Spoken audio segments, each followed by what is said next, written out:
nurse is the only healthcare provider some students see regularly. At schools without them, attendance and learning can suffer. Many states don't require nurses in schools, and with the nationwide nursing shortage, districts are having a hard time hiring them. The Social Security Administration says it's reviewing how it handles overpayments. That's money it mistakenly sends to beneficiaries and then demands back. Acting agency head Kilolo Kijikazi says it's happening because of two things. The agency is short-staffed and at the same time, we had the highest number of beneficiaries ever. KFF Health News and Cox Media Group found the agency has been trying to take back billions from people. Read their stories at kffhealthnews.org. The Wake Up Crew, WGNS. It's Wake Up Saturday with Dalton Barrett here on News Radio WGNS.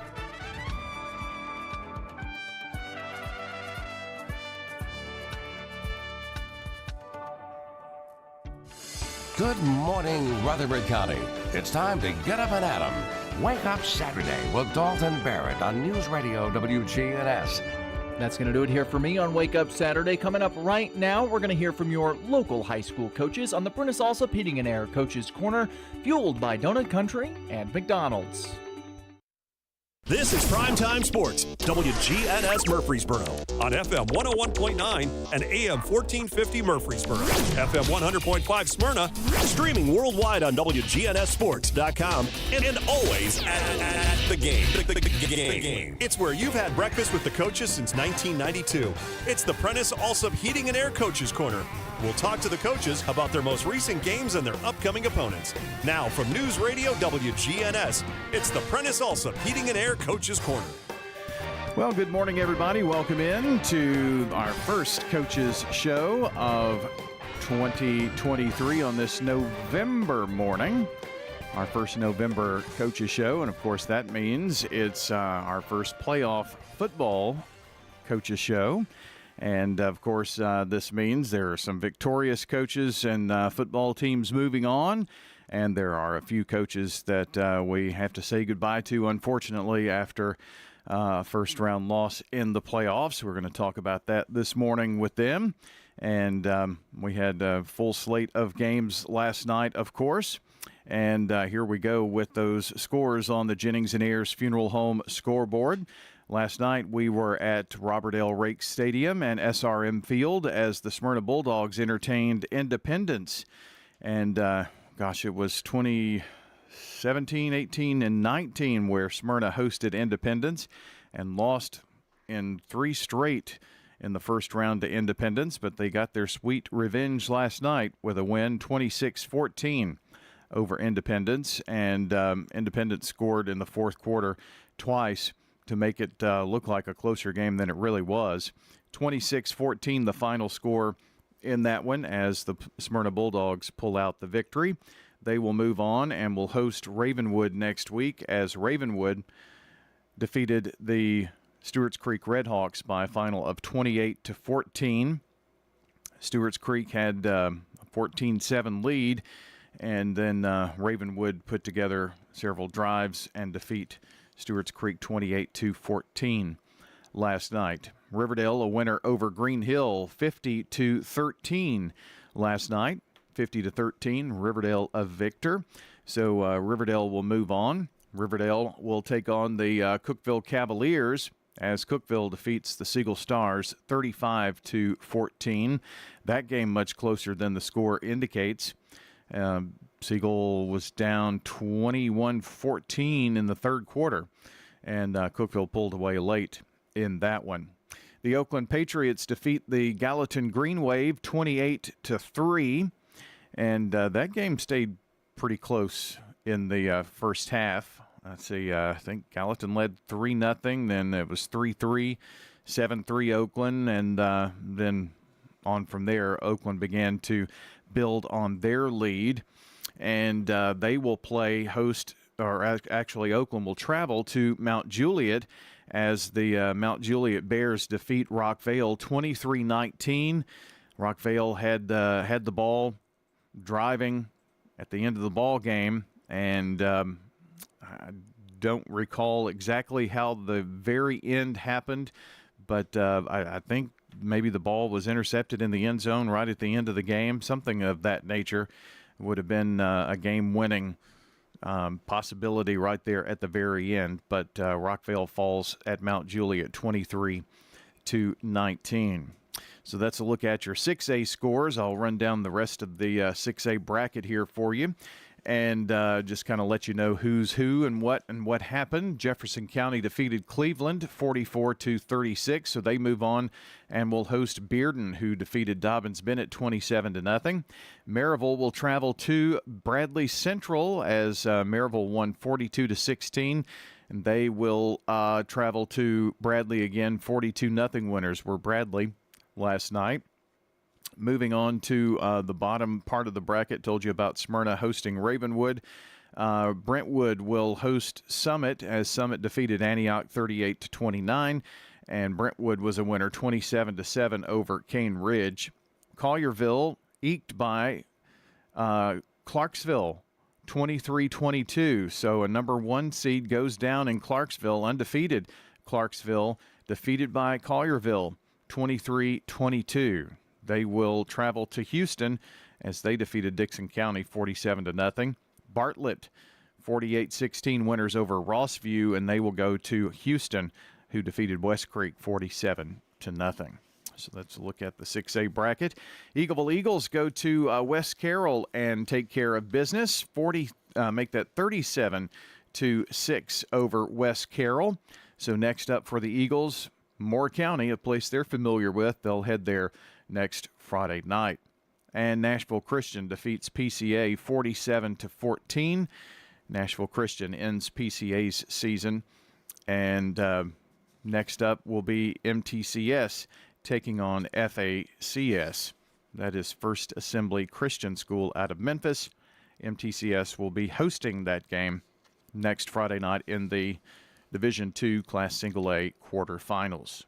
Well, that's a look at the scoreboard. I've given you the schedule one more time next week in the second round. Oakland at Mount Juliet, Riverdale versus Cookeville, Smyrna versus Ravenwood, Eagleville at Moore County, and MTCS versus FACS. We have not decided fully where we're going to be next Friday night, trying to make some travel arrangements, maybe.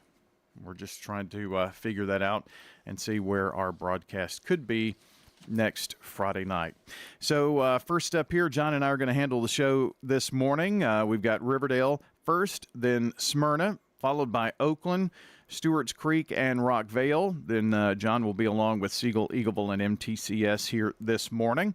So hang in there with us here on the Prentice Alsup Heating and Air Coaches Corner on WGNS Murfreesboro, Smyrna. I'm going to talk with Will Kreisky of the Riverdale Warriors coming up next in just a moment. Rely on the experienced professionals at Prentice Alsup Heating and Air. Whether it's the blazing heat of summer or the bitter cold of winter, let the Rheem Pro professionals at Prentice Alsup Heating and Air Conditioning on West College Street keep your home or business comfortable year-round. We service all major brands and in most cases offer same-day service. Call us today at 615-890-1311. Prentice Alsup Heating and Air, your Rheem Pro partner heating and cooling contractor on West College Street, just under the Thompson Lane overpass. When Rutherford Countyans think of insurance professionals, they think Rayburn Insurance Agency at 200 South Lowry in Smyrna, meeting the needs of thousands of customers since 1973. You can trust Rayburn Insurance with all your needs, a place where customer service really matters. It's personal with Rayburn Insurance, as fans of local sports, as friends, and as insurance professionals. Check them out at rayburn.net or call 615-459-4145. Rayburn Insurance, for business, auto, home, and life insurance. Head over to J. Mullins Jewelry to check out their selection of rings, watches, custom design jewelry, and much more. They're a local business located at 352 West Northville Boulevard right here in Murfreesboro. They have gifts for all occasions, weddings, graduations, anniversaries, whatever you need, you can find it at J. Mullins Jewelry. That's at 352 West Northville Boulevard or online at mullinsjewelry.com. Craig's Tax Service at 142 Heritage Park Drive offers complete tax preparation, financial, and bookkeeping services. This is Brandon Craig with Craig's Tax Service. We're proud to support all Rutherford County athletes. Craig's Tax Service reminds you that it makes sense to get help with your taxes. Call 890-2233 for an appointment. We've been serving Rutherford County since 1988. Craig's Tax Service, 890-2233. We're just off Memorial Boulevard at 142 Heritage Park Drive. Dr. Automotive is the cure for your car. Brothers Danny and Randy Brewer have been providing Rutherford County with ASE certified auto repair for nearly 20 years. You'll receive courteous and friendly customer service every time. Why? Because we grew up here, and you are our neighbors. Foreign and domestic auto repair and maintenance on Hazelwood Drive in Smyrna, just off I-24. SmyrnaAutorepair.com, 615-220-0971. Just ask for Danny. The Prentice Alsup Heating and Air Coaches Corner, fueled by Donut Country and McDonald's Murfreesboro on FM 101.9 and AM 1450 Murfreesboro, FM 100.5 Smyrna, and streaming at WGNSSports.com. The Coach's Show is brought to you by J. Mullins Jewelry, family owned and operated, treating clients like family since 1938. Jewelry design, repair, and a wide selection of great jewelry pieces online at mullinsjewelry.com. Will Kreisky joining us here this morning. The Riverdale Warriors victorious 50-13 over Green Hill. And, Coach, congrats on the win. Early on, we were getting scores, and there was a little nail-biting in that first quarter, huh? Yeah, it was. I felt like, we came out a little sluggish, a little slow. We threw a pick six. And that happens. You're going to make mistakes, but the kids overcame it. And I felt like we settled down in the second half and played our style of football. But we come off a big win, and the atmosphere was a little different than it's been the last 3 weeks. Last 3 weeks we played teams within the city, so you've known your opponents, and a little chirping with the kids and that type of energy. Not knowing anybody from Green Hills and things like that, and atmosphere was a little different. Was the crowd different? Yeah, it wasn't as big as it's been in the past 3 weeks. So, it's a lot of factors, no excuses, but the kids settled down and started playing football. Yeah, I noticed that. I thought the crowds were down just a little bit, and a lot of times you don't think about that, but it's playoffs, and not everybody gets playoffs, and you don't really think about that happening, but the last few weeks in the regular season have been playoff type atmospheres, yes. But it's kind of a win or go home situation. But regardless, your guys were able to play through that and find a way to get the not that you were off the track that much, but find a way to get things rolling, I guess. Yeah, I guess when you're getting on your team and criticizing over a 50-13 win, it's pretty good.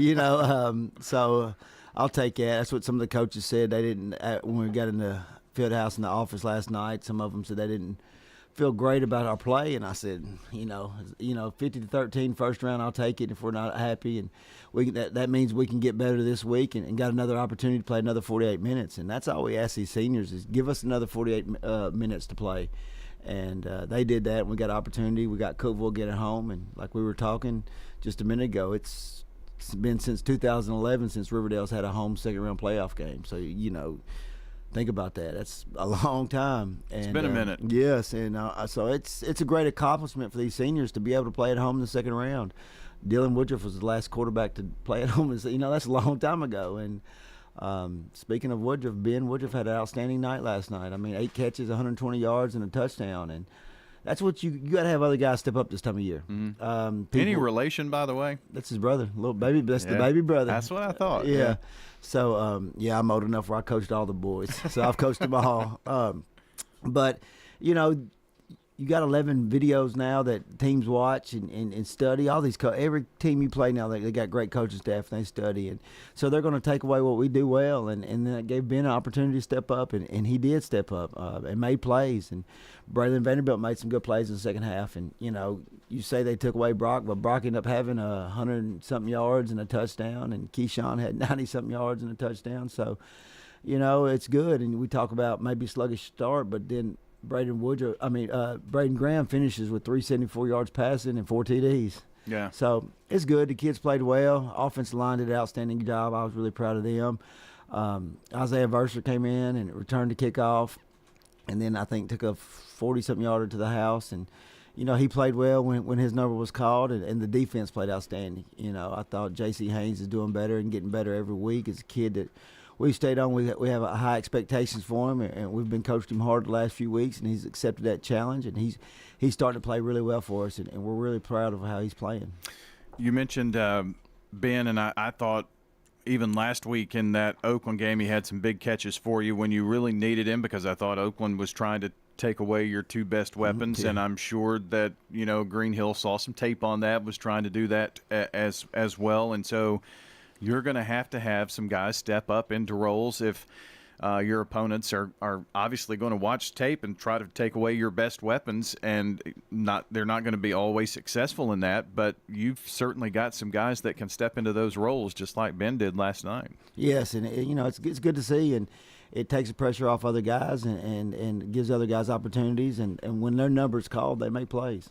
And that's what's good to see, is that we have so many guys that get those opportunities, and they all, again, you see a picture in the paper, Keyshawn Williams is ecstatic when being scored. So, that's good to see when guys are cheering on other guys' success. Jalen Thompson had a touchdown reception, too. Yeah, he made a great play and made a cut inside, and no one touched him, and it was a good play out of him. And again, he comes in and plays in the backfield, plays at receiver. He does whatever we ask, and that's how we've been able to win. We got these seniors buying into all the little things and all the parts. And again, I thought special teams did well. Khalil Armand kicked the ball well. We had a mishap on a hold; it slipped, and things like that happen, but we were able to recover from it, and I think all the special teams ended up playing really well. As it gets colder, the ball's a little bit harder to kick, but I think everybody adjusted well. And, Armand had a 40-yard field goal in the third quarter. So, all phases have to play good this time of year, and I think guys stepped up and played that way. We are talking Riverdale football this morning. Will Kreisky, the head coach, joining us here today. Coach, let's talk a little bit about the run game, because that has to be there for your passing game to work, doesn't it? Yes, it does. And again, we said that O-line was criticized last year, and this year they've stepped up and play. And Dominic Taylor comes in and rushes the ball well. He did it, the last 2 weeks, and when his number called, he gets the tough yards. He runs in between the tackles, and he lowers his shoulders, and he may get hit at the line of scrimmage, but he'll end up getting 4 or 5 yards. And that's what's good to see. It's good to see. And then when we need to put someone else in, Isaiah comes in, and he runs the ball well. He's really good when he gets on the edge, and he can make people miss. And it's good to see both those kids working together and both running the ball really well this time of year. Mercer, almost 80 yards last night, had a touchdown run. Also, that kickoff return was pretty explosive, too. And when you can score on big plays like that, it kind of deflates the team, your opponent. And when you can take some air out of the opponent, especially on the road, that gives your team confidence, but also deflates the opponent. Yes, it does. And what was good to see about Isaiah versus kickoff return is Dominic Taylor was the one that set up the block for him to score. And I think the sidelines and the kids got more excited over that block than they did the touchdown. And that was really good to see, when DJ's out there blocking for him, and kids get excited for that. That shows you that they're playing together as a team. They get excited for each other. Will, somebody asked me, I guess maybe it was last night, there was some conversation at the ball game about Riverdale, and where did Braden Graham come from, and what's the difference this year from last year, and and they were asking me this question, and somebody else in the background piped up and said offensive line. Yes. Do you agree with that? Well, again, they've played a lot. They've grown up a lot. Yes, they have grown up, and Braden trusts them. They trust him, and he's gotten a lot better. Another year experience, and he's really improved and really worked hard this offseason. But it's his confidence in them that they're going to block for him, right? Yes, and they all got confidence in each other. One of the touchdown passes when I was watching film last night, Caden Smith immediately comes over to him. They give each other a big hug. I mean, it's just they go out to eat together. They're a unit. They work well together. When they're at practice, just again, yes, the confidence that he has in his offensive line has really helped his game. You see that at all levels. Even the best college teams, the best pro teams, those that are really good quarterbacks and their offensive line, they are really tight, really close. Yes, they are, and that our whole offensive unit is between the receiving corps and running backs and the O-line, and. And again, that's what you have to have. You have to have a tight-knit unit. to be able to believe in each other, fight for each other, and keep moving forward this time of year. Will, on the defensive side of the ball, JoJo Smith, one of your defensive leaders, had a sack, had an interception last night. J.C. Haynes, a sack and a forced fumble. So your defense played awfully good as well. And Green Hill has been able to put up some points, and last night held to 13. Yeah, they did a good job, and defense coordinator reminded us that 7 of it came from pick 6, but no, which is rare because it wasn't that only Braden's second interception this year. Yes, it was, and but the defensive line. Joseph Guzman's been playing really well. Anthony Gunn, who doesn't get a lot of credit, he was pursuing the football, and Ote made a pass breakup. Well, it caused a fumble. The kid caught the ball, and then Ote hit him.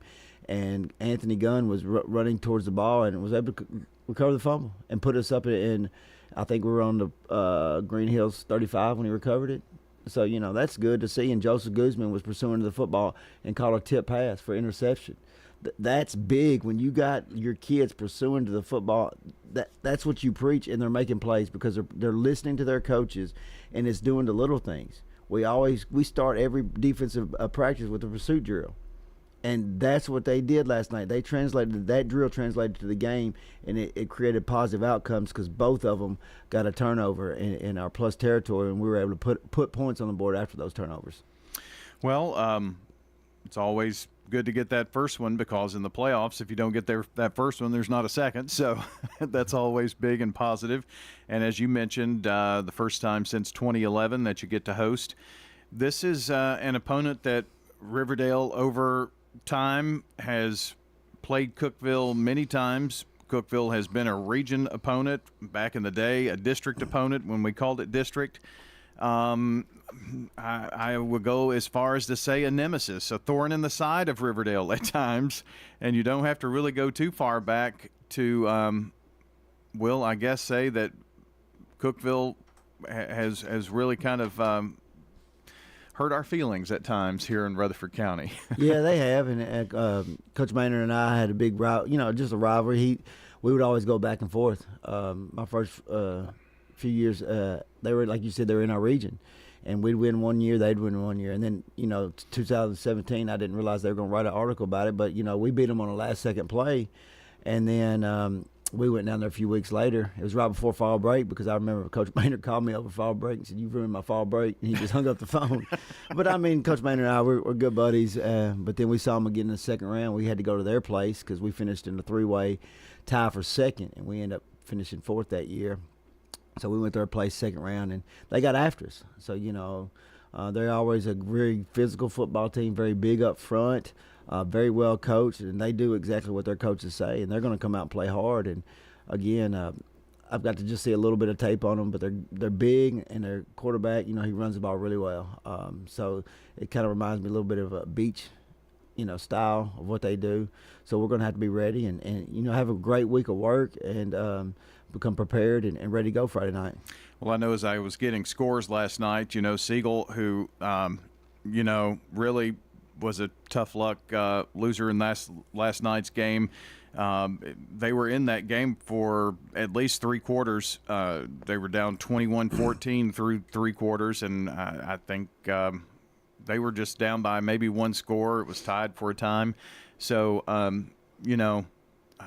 and they were at Cookeville, which is always a tough place to go play. Yes, it is. That's one of the toughest places I think it is to go play high school football. They do a good job, and it's that drive and just the atmosphere there, and it's just different. But they do have a little bit of home field advantage. Yeah. The grass always seems to grow taller, or well, they got turf now, so it's good. Okay. Yeah, it's good. That's nice to know because the sprinkler always is got left on or broke or something, and it was always too wet, or there's always something that happened there. So I'm sure another good week of practice and getting that number 1 seed and getting to stay home here for a while is an awfully nice thing that gets to happen when you win that region title, isn't it? Yes, it is, and it's nice we can play home. The administration do a good job with Friday nights and taking care of everything, and so it's good for our students. It's good for our community to be able to play another home game, another opportunity, and I know they'll all come out and support and have a good time next Friday night. Well, Will, congratulations on the win over Green Hill, round 2 at Riverdale as the Warriors host the Cookeville Cavaliers, and good luck on Friday night. Thank you. All right, we'll appreciate it. See you next Saturday morning as well. The Coach's Show brought to you by Ideas Tees, who'll be happy to help you fulfill all of your imprinted apparel, embroidery, and advertising specialty needs. More online at ideastees.com. This Fanceroni pepperoni is fancy. Am I fancy enough for the Fanceroni? I'm wearing cargo shorts. But Tim, so am I. Try the Fanceroni pepperoni with over 100 old world pepperoni. Little Caesars changed the Hot and Ready Classic and added 33% more pepperoni, which makes it 133% better pizza than before. It's really good. Order a new classic online and use our convenient Pizza Portal pickup. In Murfreesboro on Memorial, Warrior Drive, South Church, and Old Fort. Pizza. Parks Auction. We handle everything. Whether you're buying or selling a home or whether you're buying or selling commercial property, the auction is just so much easier, quicker, smoother. My wife and I sold our personal home. Parks Auctions helped us with that. The house brought about 20% more than we were going to ask for. Visit our website at parksauction.com to learn more. Hi there, 12 and a half now, $15. Stan Vaught and the Parks Auction team are proud supporters of local high school and MTSU sports. 30, 30, sold it to you. You've heard people say, you know your work by your name, but there's no better name for residential and business concrete work than Dan France Concrete. From basic slabs to decorative stamping, for your next concrete project, call Dan France Concrete, 615-642-5152. This is Dan with Dan France Concrete, wishing all Rutherford County student athletes a great season. Study hard, play harder, and be safe. Trust me, Dan is committed to the community and will offer you a great product. He'll stand behind his work and make sure you're satisfied with every aspect of the work. Dan France Concrete.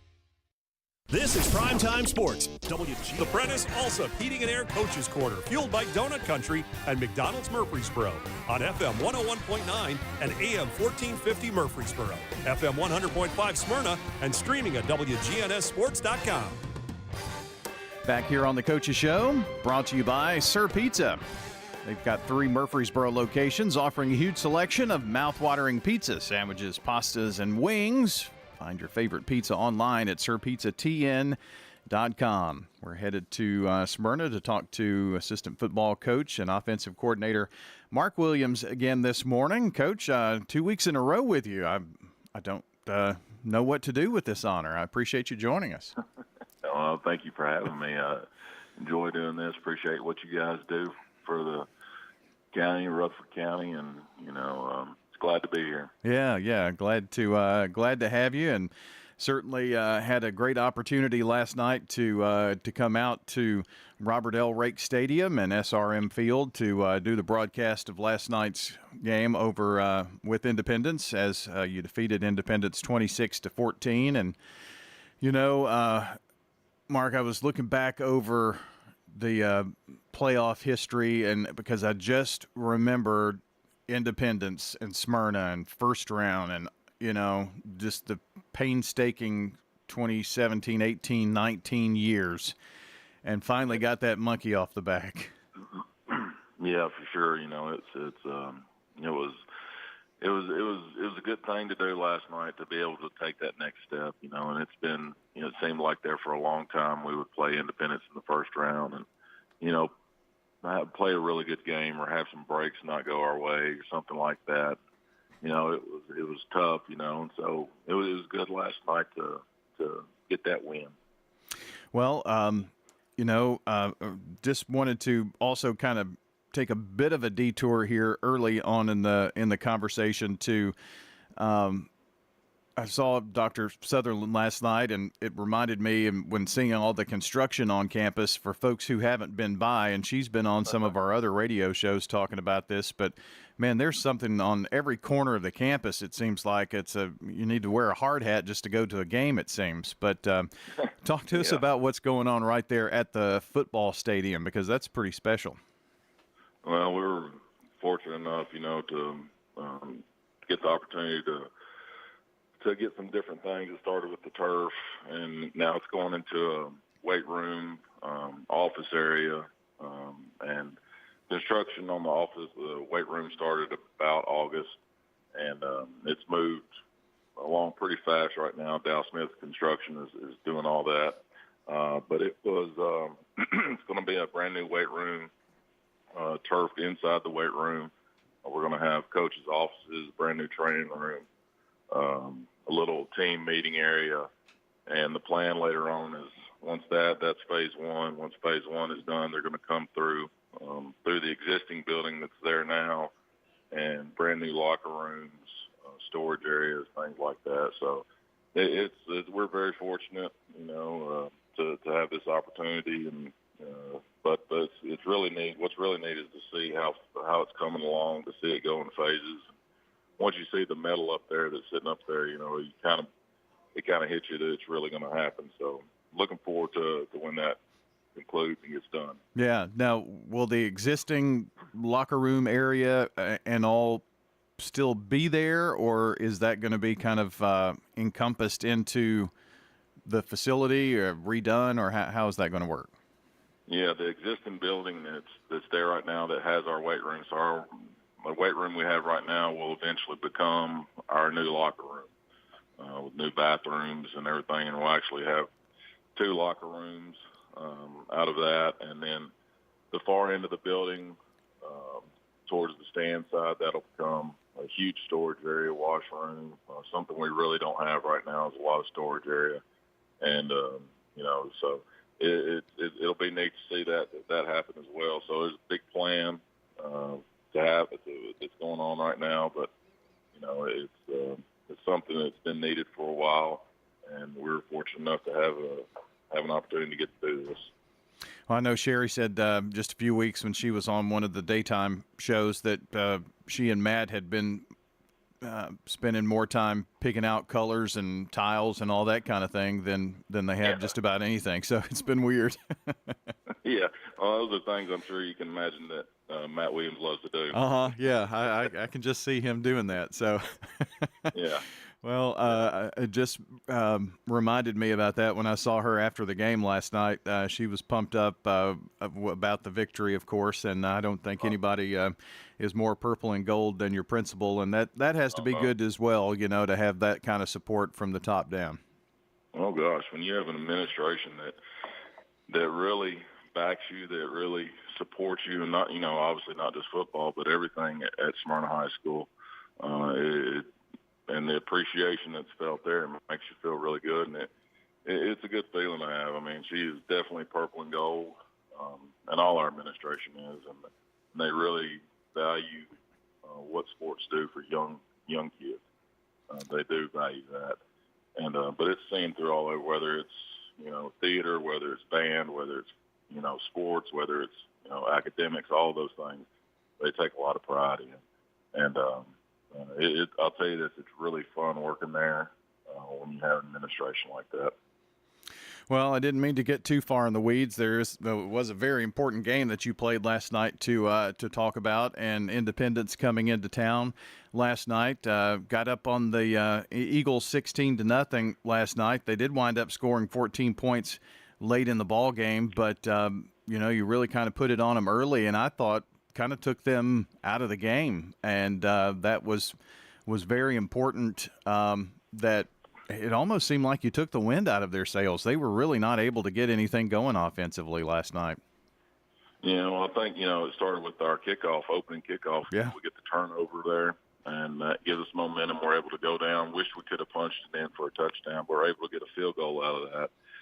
So that kind of set up the momentum, and what Indy does offensively, the triple option, the Navy, it's very tough to prepare for. We spent countless hours this week with our scout team just trying to get it down right and doing that so we could give our defense a look. But I thought our defense came out and played really well last night and getting stops. And, it kind of takes them when they get behind in points, it kind of takes them out of their offense. They're not able to methodically move it down the field. And so I think getting up early on them last night really helped us. I guess when they moved the ball the best was when they just kind of went to the air and just started slinging it down the field. And that's when they just kind of threw the baby out with the bathwater, as they say. Yeah, I think we hit a lull there. You're up in the game. We hit a lull, but they start throwing the ball and start making things happen. But eventually at the end, our defense tightened up like they always do, and got to stop when it mattered. We are talking Smyrna football this morning. Offensive coordinator Mark Williams joining us here today. Coach, things going well. Morris had a heck of a game last night, 8 of 13 for almost 70 yards, had a touchdown and rushed for a touchdown, a passing touchdown and a rushing touchdown. I thought his poise in the pocket just the difference from early on in the season to now in the playoffs, he looks like a completely different quarterback. Well, I'll tell you this about Austin. It's a testament to his character. He's a very coachable young man, very coachable, eager to learn, and just very poised. He's very quiet, very reserved. But once you coach him up on something, he has it. He's a very fun young man to coach. But I thought he did pretty good last night, able to sit in there and delivered some balls when we needed them, and did a good job of managing the offense. And he's really come a long, long ways from, earlier in the season to where he is right now. And it's been a joy to watch. And it's been fun. And has a great rapport with his teammates, and does everything we ask him to do. And very, very smart young man. Especially, independence on defense that did some complex things in the secondary. To be able to have conversations with him to where he's telling you what he's seeing, and sometimes it's like having another coach on the field, which is great. But I can't say enough good things about the growth that he's had this year.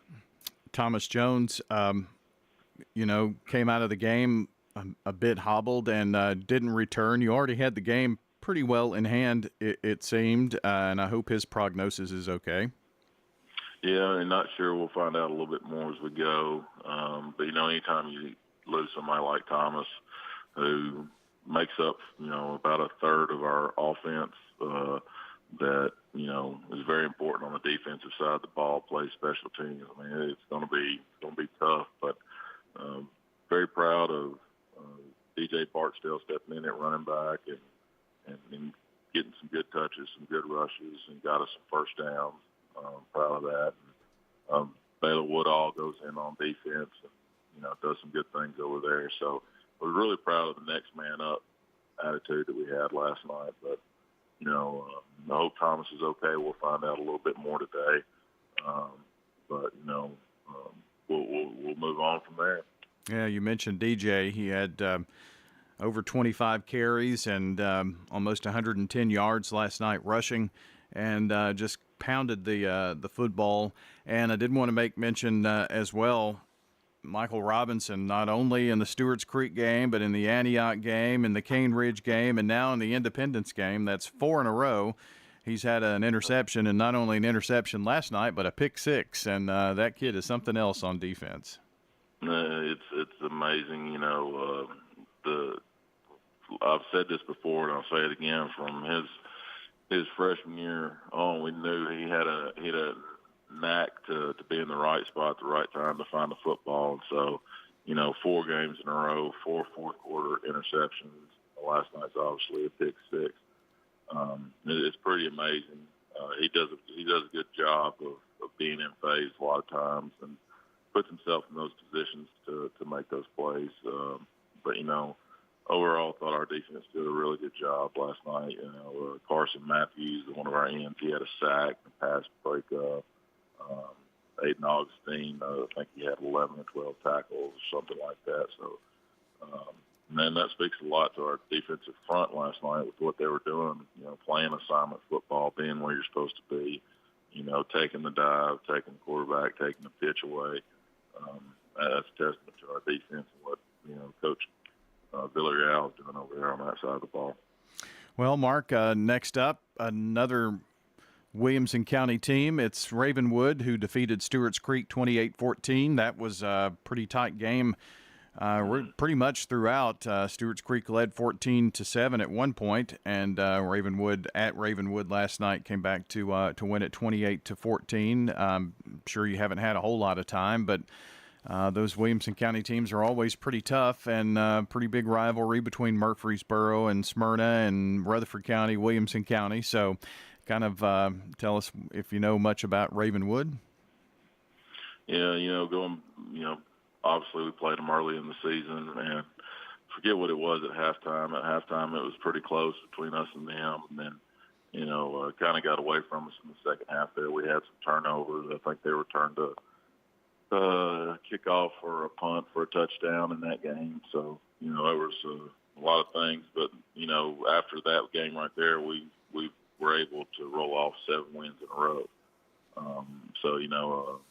I'm sure they've changed. Just watching some film this morning. They've changed just a little bit. But, we've Coach Will Hester does a great job over there, always has his guys ready to play. They're up front offensive line. They're massive. They're huge. They have a good young quarterback that can really spin it. And, defensively, they do a good job of being where they're supposed to be and making plays happen. So, we've got our work cut out for us, no doubt, this week. We're excited that we get to play at home. We're excited for this opportunity to spend another 48 minutes with our kids on Friday night. So it's a great opportunity we're looking forward to. And it's a challenge I think our kids are willing to step up and accomplish. And, I think we've changed a lot as a team since, there in September. So we'll look forward to preparing this week and getting ready to play a good Ravenwood football team. Well, 7-0 since playing them, so that says something, I guess, doesn't it? Oh, yeah, but again, it speaks to the character of our team and them being able to be coachable and, all those things. But there was a moment that, we had to look ourselves in the mirror and as coaches, as players, and I think we did that, and they responded well. And so we get to spend another week with them on the practice field, which is great, and, get an opportunity to go out and try to win another playoff football game. All right. Well, Mark, appreciate you spending some time with us this morning. Go get them, and we'll talk to you or Matt or somebody next week. Hey, well, again, we appreciate everything you guys do. Thank you. Yeah, absolutely. Appreciate you joining us. That is Smyrna offensive coordinator Mark Williams here on the Prentice Alsup Heating and Air Coaches Corner, brought to you by Bowen's Body Shop. From dings and dents to full body work, trust Jeff and Kyle Bowen to do the job right. They're located on Middle Tennessee Boulevard. Here's a question. What do you want from your electric co-op? An app for easy payment. Solar energy solutions. I just want to talk to a real person when I need help. Energy tips and low rates. Done, done, done, done. I want to fly my car to the moon. Houston, let's talk about electric vehicles. Energy Service Life. That's Middle Tennessee Electric. We're here to get done what matters most to you. Learn more at mte.com. We're talking now with Heather here at Carpets by Osborne. Tell us what it's like to work at a family business. It's a lot of fun. However, it's a lot of work. Everybody has to pull their weight equally. What do you think are some of the advantages of people doing business with a family business versus a corporate business? We are here to answer all questions. We're responsible for scheduling jobs. We're not here to sell you material and pass you off to a list of installers. Carpets by Osborne on Northwest Broad, next to Tire World. The Blue Raider fan source for officially licensed Middle Tennessee gear is Raider Tees. T-shirts, caps, sweats in all sizes, designs, colors, children's to plus sizes. Raider Tees has decals and license plates to show everyone your favorite team. Plus, check out their wide selection of Blue Raider art, jewelry, even golf tee markers. Show your Blue Raider pride with the largest selection of Blue Raider merchandise anywhere by shopping Raider Tees, 910 Ridgely Road, just before the bridge over Broad behind Chewy's. The Prentice Alsup Heating and Air Coaches Corner, fueled by Donut Country and McDonald's Murfreesboro on FM 101.9 and AM 1450 Murfreesboro, FM 100.5 Smyrna, and streaming at WGNSSports.com. Back here on the Coaches Show, brought to you by Craig's Tax Service, specializing in personal and business tax preparation, financials, and bookkeeping services. Find out more at CraigsTaxService.com. Time to talk some Oakland football this morning. The head coach, the one and only, Mr. Creasy, this morning joining us. Kevin Creasy and Coach, big win over Gallatin, and boy, just saying Oakland Gallatin in the same sentence just brings back so many memories for a lot of folks. That's right. 30 years ago it was a great ball game. Last night was a great ball game. Yeah. Yep. I've heard so many old timers here, in town. It just has brought back so many memories. Just saying Oakland and Gallatin are playing each other. Just saying, well, back in 1984, and just talking about, what happened between these two teams, because there's just so much Gallatin Green Wave history that intertwined with Oakland. Yes, that's true, and I think they've got it rolling again. I think first-year coach has done a really good job, and they're going to be a force to be reckoned with in the future. His son's a quarterback, and just a sophomore, doing a good job for him, and I think they got it rolling now. Getting Gallatin back to where they used to be. You kind of know what that son's a quarterback thing's all about too. So share any stories. Right. Yep. The Green Wave, I understand they have some pretty big fellas too. Are they gigantic like you've heard? Yes, they are enormous. They had some really good looking players, and played really well.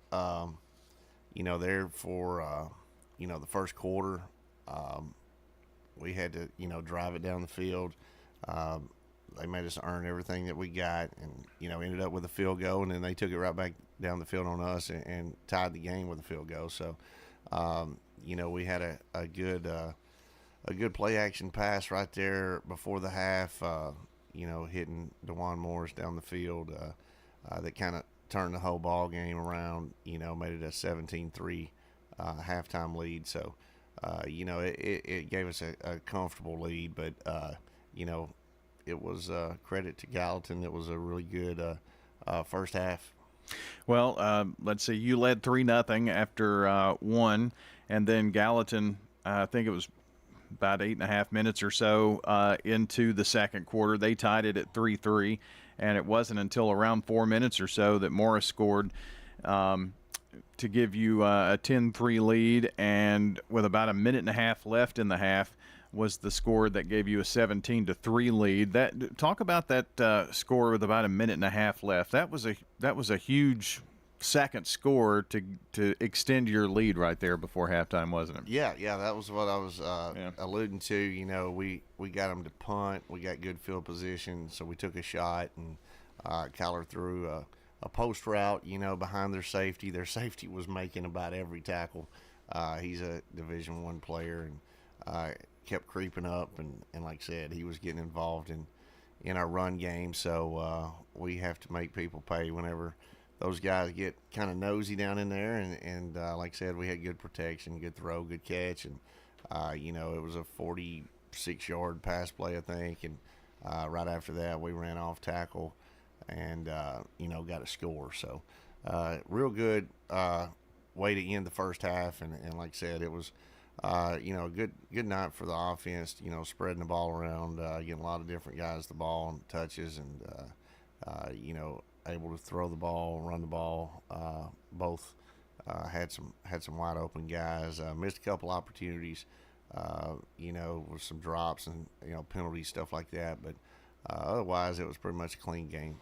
The safety sneaking up. So talk about that a little bit. So who sees that? Is it somebody in the press box? I mean, you've got eyes everywhere. I mean, there are drones flying. So, I mean, right. Somebody sees that. Yeah. Who notices that? Who tells you about that? And then who makes the decision? Because there's a lot that goes into making a decision to let's try to, whoever's cheating, let's expose it. Right. And, we have a coach that, looks for that. And, of course, it's not hard to see when you look up and number one is, 12 yards deep at the snap, and then next thing you know, he's at the line of scrimmage making the tackle. So we give him a lot of credit because he's a heck of a player. But like I said, they end up with an eighth man in the box, by him inserting. And, like I said, it's just one of those deals where we had 2 or 3 different opportunities to make him pay. And later in the game, we did the same thing.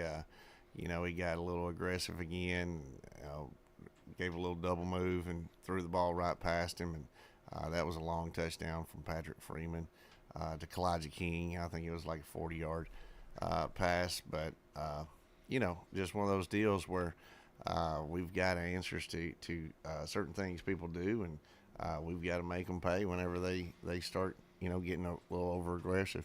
Yeah, it just amazes me how all of the pieces work together in real time on a Friday night with all of the communication that goes together. I mean, you've got headsets and coaches in the press box and on the sidelines, and how sophisticated all of that is just in the time that you've been coaching. Yeah. You've got the TVs on the sideline, and you're looking back over the last series with the offense, and here's what all of that has really changed the game of high school sports, hasn't it? Yeah, Football. It really has. And technology is a good thing, and we are able to get great views of what the defense is doing or what the offense is doing, and we got instant replays, and you can turn on the TV and get answers to some questions on what's going on, and so I thought we were using that to our advantage, and give credit to our coaches and our support staff for being able to have that at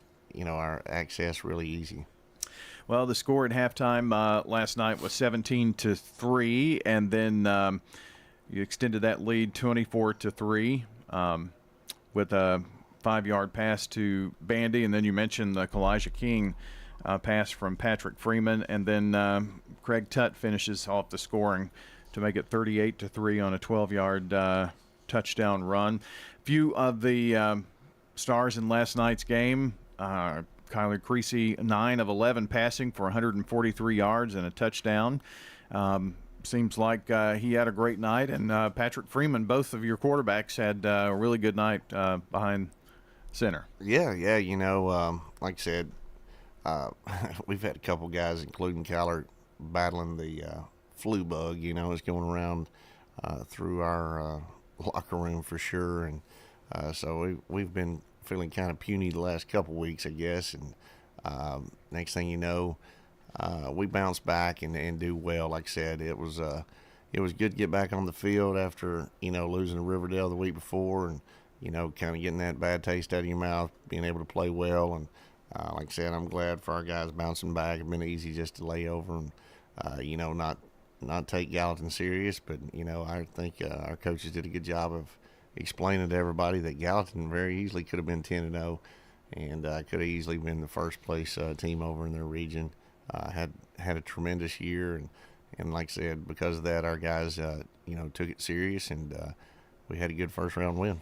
Everybody in that region was like 7-3, and Mount Juliet was 8-2. Just it was the weirdest thing. Yeah, it was, and like I said, we've got our hands full with a good Mount Juliet team, and there's a reason they won the region, and so again, got to go on the road this week and play a opponent that we've seen several times in the playoffs, and Coach Perry does a great job over there with those guys. So definitely know what we got in store, and definitely going to have a good week of preparation. Dewan had 102 yards rushing last night.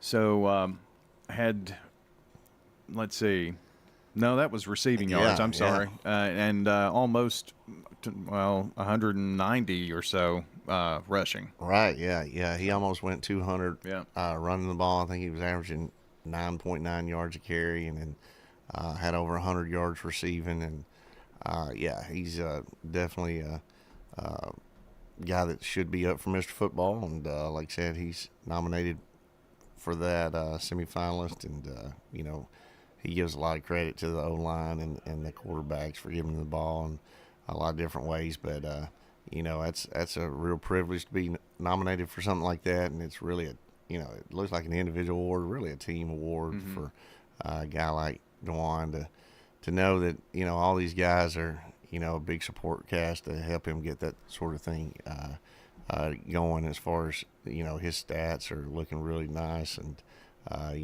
best thing about it is he's not just a one-man show. We got Craig Tutt, who's doing a heck of a job as just a sophomore. Avery Hainsworth starting to get healthy. And then, of course, Jones has definitely been our 1-2 punch, to complement everything that DeJuan's doing. That's really exciting sophomore, I'm telling you. Yeah, he really is. He's a phenom for sure. And like I said, he's just 15 years old. Yeah, that's nuts. And not to just bring this on you, but there have been so many Mr. Football finalists and semifinalists at Oakland. That's Morris is just another semifinalist to the ledger of Oakland greats. Whether he's a finalist or not, he's definitely a semifinalist and should be a finalist, but I guess we're a little biased in this area. He's definitely had a great season so far. Yeah, and just a junior, that's the thing about him. You can split him out, and he's the best route runner we got, and you can put him at quarterback, and he can do a lot of things with his legs, and then of course he can throw the ball too. I mean, he's just that kind of athlete. And then put him back there running the ball. He's just got just a burst that's just second to none. So, yeah, real talented kid, and like I said, just a junior. Well, Kevin, I can't remember the year. I think it was 2018 that you went to Mount Juliet. Would that be right? Yep, that's right. Oh, that was an interesting trip to Mount Juliet, if I recall. Right. Yeah, I remember our punter was the MVP of that game. Uh-huh. So he pinned Mount Juliet in their own 20 a couple times, flipped the field for us, had a nice 70-yarder, and of course kicked a field goal. Just a slop fest. But yeah, that was a very memorable game, and like I said, pretty much got us rolling. With our championship run right after that. That was a second round game, I think. I think it was. I'm not sure. Might have been third, but I just know it was a slobber knocker. Yeah, it was on the way to a state championship, and that was the closest game that you had in those playoffs. Yep. Was at Mount Juliet, and we had heard that was going to be a hard place to go and play. We knew it was. It always has been. Right.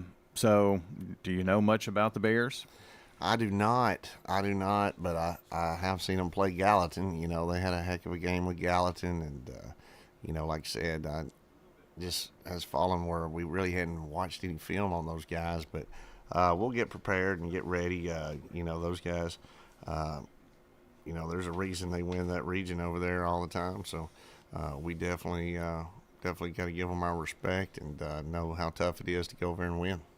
Well, Coach, good luck at Mount Juliet, and we'll chat about it next Saturday morning and see what happens, and hopefully we'll have many more weeks here to talk with you. Yeah, I hope so. All right, Kevin Creasy here talking with us on the Coaches Show, brought to you by Good Neighbor State Farm agents Andy Womack, Bud Morris, Dana Womack, Celeste Middleton, and Emerson Williams. Like a good neighbor, State Farm is there.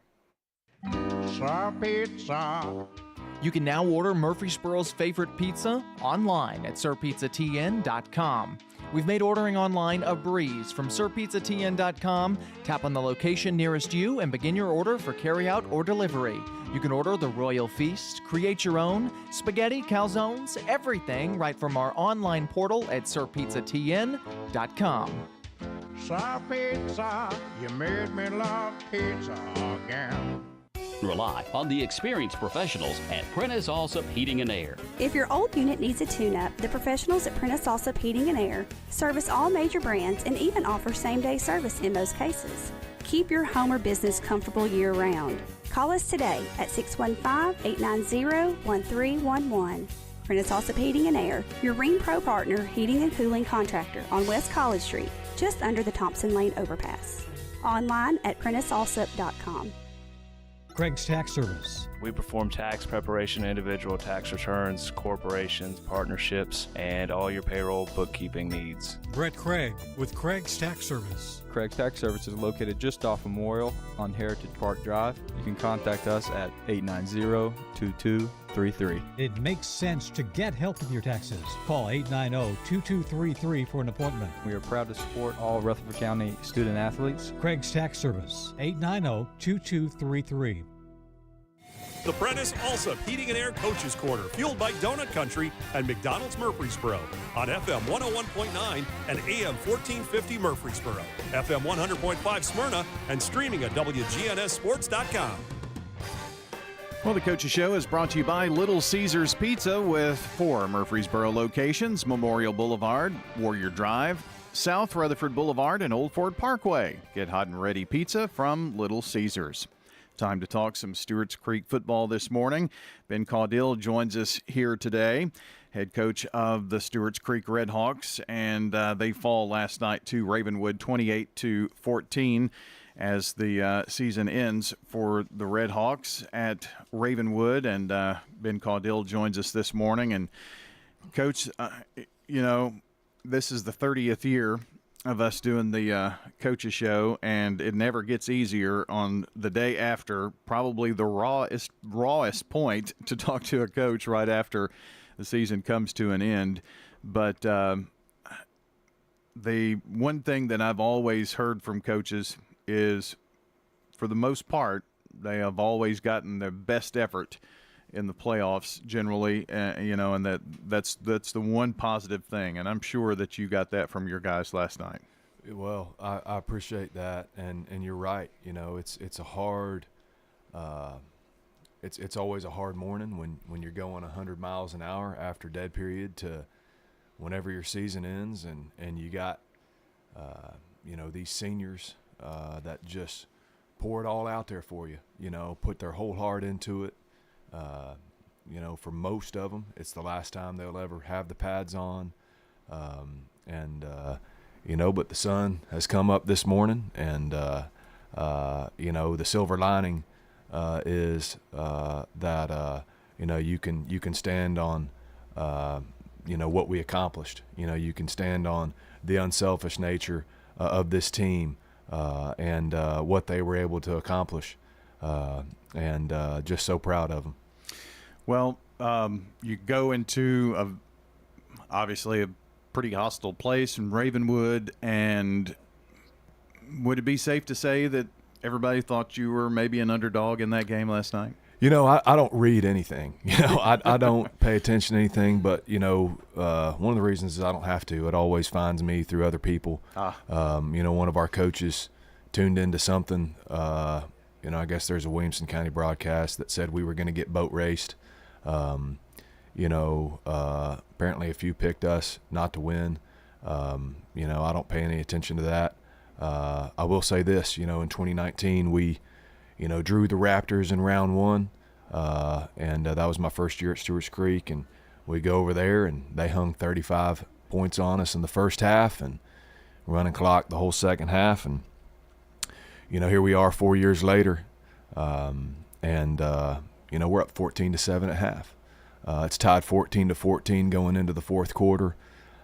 The growth that our program has experienced the last 4 years under these seniors, Brian, is incredibly special. What they have had to do, what we've had to endure as a program to grow, and do it the hard way, is truly remarkable. And I can't say enough about,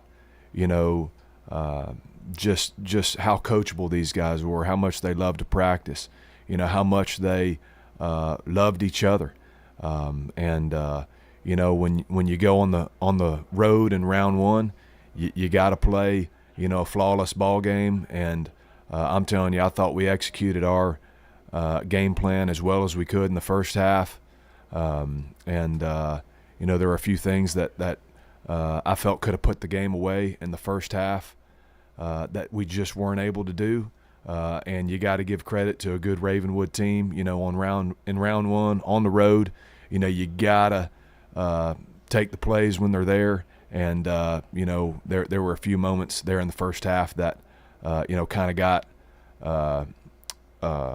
just we weren't able to execute. I think that's what I look back on and, wish we could have executed a little bit better in those moments. What were those things in the first half, do you think? What those critical times that you thought if this had happened, it could have been a different outcome? Yep. Well, it's 14-7, and we, had the ball on their 25-yard line going in, and had a delay of game after we'd already used a timeout, earlier that possession, so that was crippling. So they get the ball right there. We immediately get a strip sack. So they fumble it, and we land on it right on the 15. and don't execute on a wide open, receiver in the end zone. And so we had 2 opportunities, to go up 2 scores. They're on the road, Brian had all the momentum. I'm telling you, Brian, I'm proud of the fight of our guys. And this is when it's really hard for me is you got, a kid like Nigel Maynard who, comes to me with tears in his eyes in practice on Wednesday this week, because, of what he was dealing with physically. Anybody that follows our program will know that we weren't at full strength last night. Man, being on the road, 14-7 at half, tied at 14 going into the fourth quarter, I'm telling you, I'm proud of our team. And, whatever the result is, I can say that I'm proud of these guys and that I'm proud to, wear the same colors as them. At some point in the soon, here soon, we're going to take that next step, and it's not just going to be because of what that team accomplishes. It's going to be because they're standing on these senior shoulders. We have Ben Caudill here joining us, head coach of the Stewart's Creek Redhawks. First quarter, 14-7, and then second quarter, no scoring. Halftime, nothing changes there. And the third quarter, Ravenwood scores. It was pretty late in the third, wasn't it? They opened the third quarter. Yep, and then so they came out and went for it. I'm telling you, Brian, I give Will Hester credit. We had them at a 4th and 2 on their 34-yard line to open up the third quarter, and we thought he was trying to get us to jump, and he went for it, and they got it. They went for it on 4th down probably 5 or 6 times last night. They also fumbled the opening kickoff of the third quarter, which was a bang-bang play. I made the mistake of watching that before I went home last night, but it was a tremendous game. It was a great game, and I just hate that we weren't able to execute in a few plays last night, force some big turnovers, that gave us a chance. But we just got tired. We had 70 snaps on defense last night, the most we've had all season. Only had 37 on offense, and that's almost a 2-for-1. And we just weren't able to give our defense a break enough, as the game wore on. And once again, credit to a really good Ravenwood team, well-coached team, for the adjustments they made. A few stars last night. Jacob Jones, 4 of 8 for 109 yards and a touchdown. And Kenny Jordan, 2 receptions for 77 yards and a touchdown as well. And let's see, your rushing leader was Jerry Taylor, 8 rushes for 62 yards. That's some of your offensive leaders. Yeah, I think we definitely had, a few bright moments there, especially in the first half. I'm really proud of several other guys. TJ Phineas, we've really invested in, our second team this year, just knowing at some point in the playoffs, you're going to have that next guy ready. TJ stepped in for Nigel last night, did a great job. Daniel Johnson for, one of our outside linebackers. Proud of Jeremy Smith and how he stepped up, here late in the season. So proud of him, those guys, might not make all the, news clippings, but, that's what means a lot to me is the guys that have been working hard all season and are able to go out there and execute come playoff time. Defensively, let's say Keelan Harris, also Gordon and Hayes, some of the defensive leaders last night. Yeah, I'm proud of, really for 3 quarters, I thought we played, pretty well on defense. Like I said, I think we got a little tired, and I credit Will. I mean, he ran the ball 59 times last night, and I don't think he went into that game expecting that he was going to hand it to his running back 35 times. We wanted to take it out of their, put the game on their sophomore quarterback shoulders, and I thought we did a phenomenal job with that. We really wanted to stop number 8, and they shifted into some looks that we'd seen, but how they got into it is stuff we hadn't seen, and we did not do. That's one thing we didn't do well is stopping number 8, their little speedster.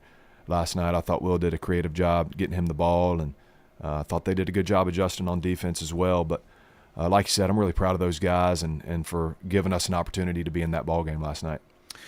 Well, Ben, this is the point where, as you mentioned, you work and you've been going, and then everything just comes to a screeching halt. It's one of the things that happens to John and I after spring sports, because we're going, and football goes into basketball and basketball goes into spring sports, but after spring sports and spring fling, it's like, oh my goodness, and that's a pretty quick turnaround to football then. But for you guys, it's kind of a transition, but yes, it is like, here it is. So I know that your honey-do list is really long because Alice called. But anyway, just an opportunity for you to talk about this group of seniors. I know it's a special group, and, I want to just kind of give you the floor here to say what you'd like.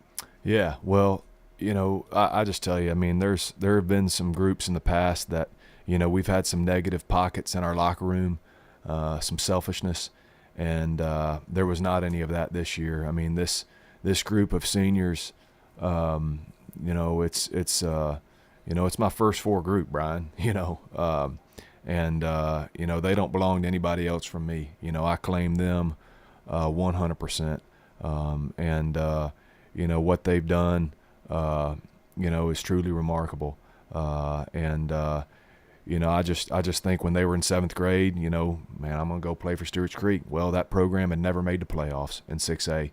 We've made the playoffs 5 years in a row. Last year, at Coffee County, we have a chance to go up 2 scores and fumble on the 1-yard line, and a generational Coffee County team. And then last night, we're up 14-7 and tied at 14. And I can't remember, the Tennessean reporter asked me, it's like, what do y'all need to do as a program to take that next step? And almost like it's something we need to do this off season and whatever. And, I'm just telling you, we're going to take it, and it's going to be because of what this group, has accomplished. And like I said, we're going to stand on their shoulders when we do it. And in order to take that next step, Brian, we just got to tackle a little bit better in these games. We missed a few tackles last night. We didn't, execute, on the 25-yard line in last night on multiple occasions. Had a field goal blocked. And, but those are the things, that are easy to fix. What's going to be hard to replace is their hearts, and, their unselfishness, and, training this next group of leaders up to play for each other and to not worry about, all the things that, go into, being selfish, or not buying into the team. And so, all these seniors, Brian, there's not enough that I can say. You get into this business as a coach to try and make an impact, but, the God's honest truth is, these kids impact me. They impact me as a father. I would want my 2 boys to play on this team. I would want them to be around this group of seniors. And so, man, I give them so much credit, and I'm truly honored to, be a part of the program that they played for and wear the same colors that they did.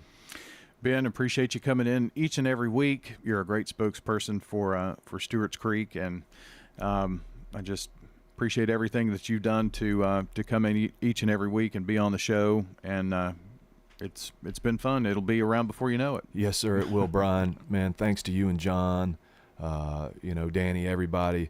Appreciate my principal so much, Dr. Clark Harrell. None of this happens without his support of me and our program, Athletic Director Todd Harris. Just so proud to be a Red Hawk, proud of what we're building.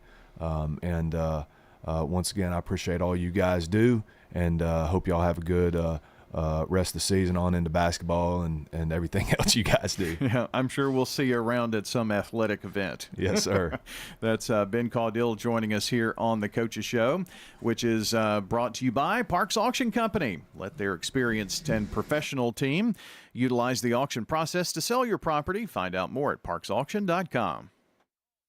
Stickers, labels. We do a lot of direct mail, booklets, manuals, programs. My name is Jeff Carlton. I handle sales and marketing for Franklin's Print Works here at Murfreesboro. We are at 2227 South Park Drive.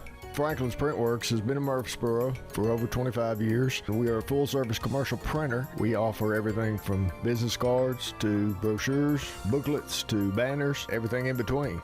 Our website is franklinsprinting.org. Winners Trophies can help you with customized awards for any occasion. Owner Kelly Hockenberry continues to provide awards for sports teams, churches, recognition awards, and more. Call Winners Trophies at 904-6002. That's 904-6002 for the best in quality, service, and pricing. You can also email Kelly, winnerstrophy@comcast.net. That's winnerstrophy@comcast.net. Any award for any occasion. Winners Trophies, 904-6002. We're talking with Anne-Marie Brents at Rick's Barbecue, carrying on the Lanning family tradition. I'm passionate about it, and I have a lot of my dad in me, so I know that I have the same energy and mindset that he does. It's the best barbecue you'll eat, the smoked chicken out of this world, and those loaded baked potatoes. That's the biggest potato you can get. They're right at 2 pounds. People ask us that all the time. They're like, where do y'all get those potatoes from? A quick meal feeding the whole family or catering, they can do it all at Rick's Barbecue, 212 Warrior Drive. Renters. When you combine State Farm, auto, and renters insurance, you will save money. I'm State Farm Agent Celeste Middleton, and I'd love to talk to you about combining your auto and renters insurance to help you save. Call me 615-895-2700. Your home, your auto. Together, they're where life happens. I'm State Farm Agent Andy Wommel. It's smart to protect them together to help life go right. Give me a call at 615-890-0850 and let me help you save by combining your home and auto. Hey, it's Brian. I'd like to tell you about my bank, First National Bank of Middle Tennessee. I want a bank where people know your name, say hi, and yes, even give me a sucker sometimes. Every time I go in, everyone's got a smile. Everybody at First National Bank of Middle Tennessee makes you feel so special. You get the hometown feel of a small bank with everything you'd expect from a big bank.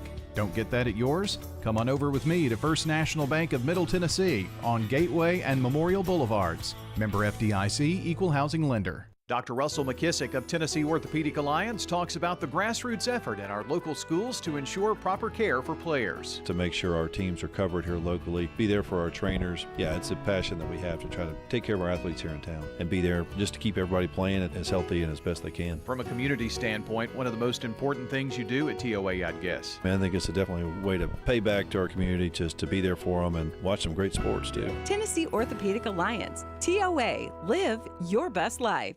How about a fix for your sweet tooth? Donut Country is open 24 hours a day to cure your cravings. They've been serving up the freshest donuts in Murfreesboro since 1978. There's just something different about donuts from Donut Country. Bo and Cindy Davis and their wonderful staff will greet you with a smile, and you'll see all donuts aren't created equal. Fresh donuts anytime you want them, 24/7 at Donut Country on Memorial down from Clark. And they're open each morning on Middle Tennessee Boulevard. Check out their Facebook page for specials and promotions. Nothing else compares to Donut Country. Open 24 hours.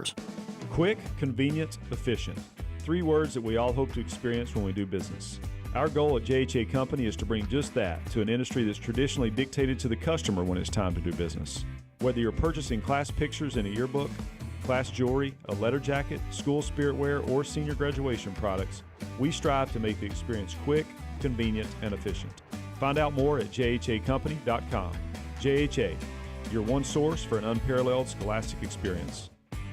This is a paid legal ad. Hi, this is John Day of the Law Offices of John Day. For more than 30 years, my team and I have worked hard to help injured people throughout Middle Tennessee.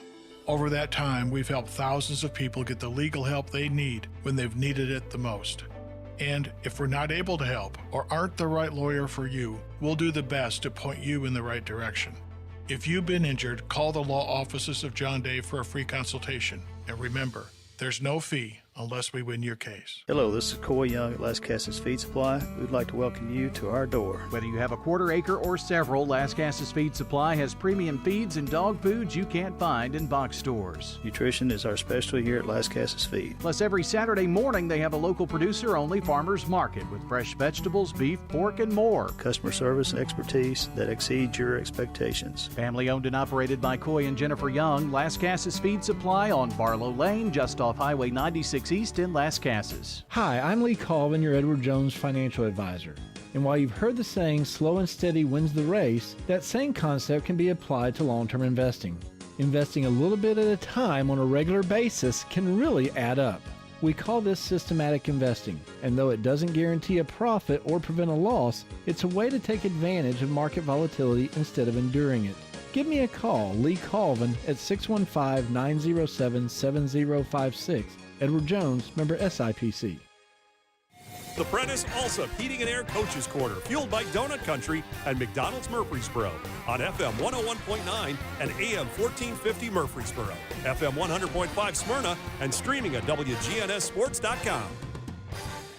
We're back here on the Coaches Show, brought to you by Dan France Concrete, a licensed and insured residential and commercial concrete construction contractor serving Middle Tennessee. That's Dan France Concrete. Time to talk Rockvale football this morning. Brian Guthrie, the head coach, joining us here today after their loss last night at Mount Juliet. Final score 23-19. Mount Juliet the victor. And Coach, it's always tough the day after, but appreciate you joining us this morning. Thank you, Brian. The sun came up, and we're all still alive, and we just got to put an end to that chapter and start a new one. Yeah. Was getting some updates last night, and Rod Edwards, who is on our broadcast team, he's got some relatives that's on your coaching staff, and he had Andrea was in the stands, and she was texting as fast as she could, and Rod's very slow at texting, and so I didn't get any defensive stats, for the whole fourth quarter because he was he was texting back and forth with Andrea. Yeah, it was a pretty fast fourth quarter. I mean, it was fast paced. I mean, we came storming back and had a really good shot there at the end to win it, and just didn't come through. Well, talk just about that ending, because like you said, you had a shot at the end. I mean, and it was a legitimate right down to the wire chance to win right at the end. It was, the biggest thing is we just waited too late to get going, to get started. And, but in the second half there, we kind of woke up a little bit offensively and started playing a little better, moving the ball a little better. And, I mean, we were driving it down at the end, and, there were some crazy things that happened, with the clock and this, that, and other. But at the end of the day, we didn't do enough to get it done. And, we threw it was 8 seconds left or something, and we threw something in the end zone, and our guy slipped, and they intercepted it. So. That's kind of how the game ended last night, and we knew that Brennan Mayhew didn't play in the second half in last week's game. Didn't know, whether he was going to be able to go last night, and he did not play in last night's game at Mount Juliet, from what I understand. No, sir, he did not. He had an MRI on his knee Thursday, maybe, and we were waiting to hear the results from it. But, yeah, he didn't play. We were hoping we could, get this first one, and he could maybe come back for us next week. But, Malachi Teeling came in, who came in for him last year and had 5 starts last year. He came in, did a great job, and he's a junior, and we'll have him back next year. So it was a valuable experience for him. Well, Malachi last night, 15 of 29 for almost 200 yards passing and a couple of touchdowns. I'd say that is a pretty good night. Yeah, Malachi throws the ball really well. He made some good decisions, and he could have had more than that. We had some drops. But he throws a really good ball, and he's a great kid, and does a good job for us. Last night's game, it was always close last night. You always felt like you were just one play away from, tying the ball game, one play away from, maybe being able to take a lead. I mean, it was just that close last night. Did you kind of feel like if you got a break here or there that the game could kind of break in your favor? Oh, definitely. I you know, I'm starting to think that my nickname is Win Play Away, but yeah, I mean, I definitely thought we had a great chance to win the football game at the end. You know, I really felt in my heart that we were gonna make that happen, but you know, we didn't. But our kids played tremendously hard. I'm super proud of them. Just hate it for the seniors to end that way, and we got a really special group of seniors, and I'm really going to miss those guys. And you know, but they're the type of kids that, you know, you just hope always come back and hang around the program and call you and keep in touch, because they're just a special group. Yeah, I'm going to let you talk about that group here in just a second. So. The final score, again, I think I mentioned it at the beginning, 23-19, Mount Juliet. Mount Juliet is not the easiest type of place to go and play either, is it? You know, I have never, as a coach, I've never had luck over there.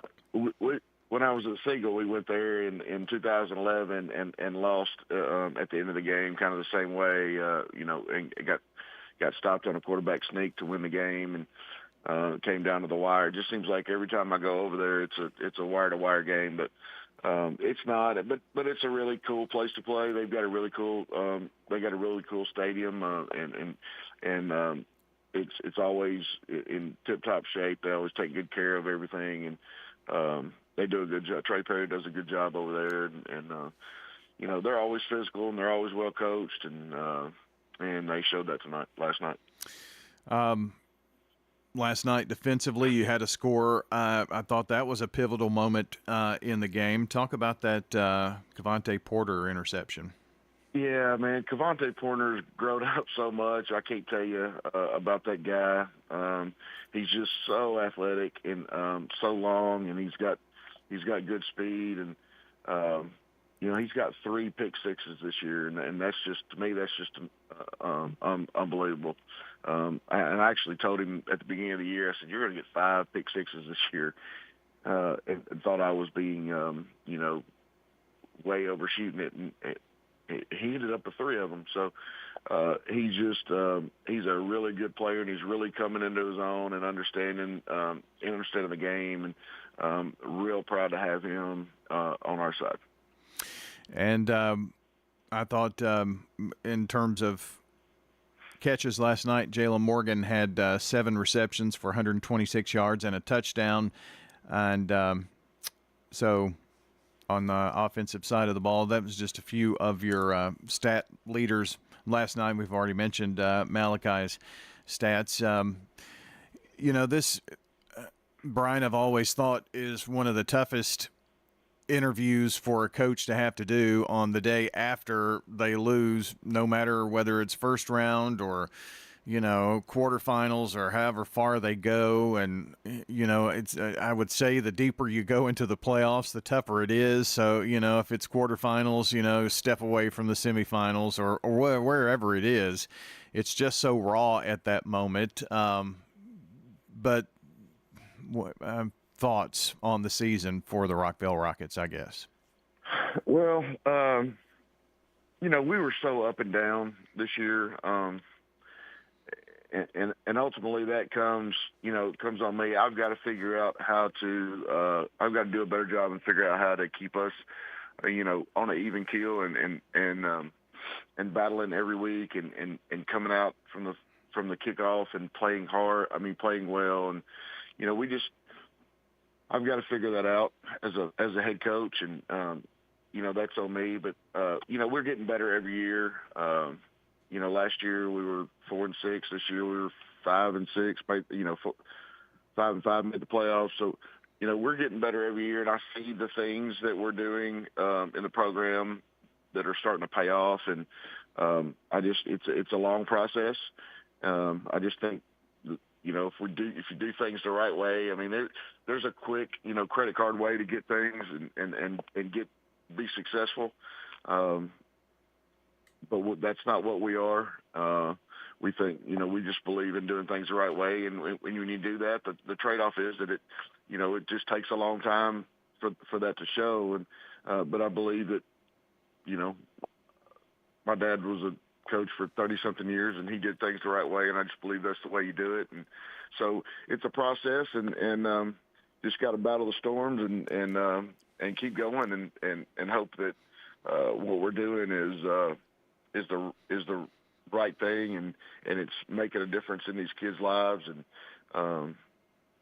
we're just going to keep pressing on. Yeah. What is the credit card way? I don't think you want that. Okay. Just a fast, have it now. Have immediate success with Right. 5-star players. Right. Gotcha. I understand. And we don't always, we're I got it. Yes, sir. Yeah, no more explanation needed. You mentioned that up and down stuff, and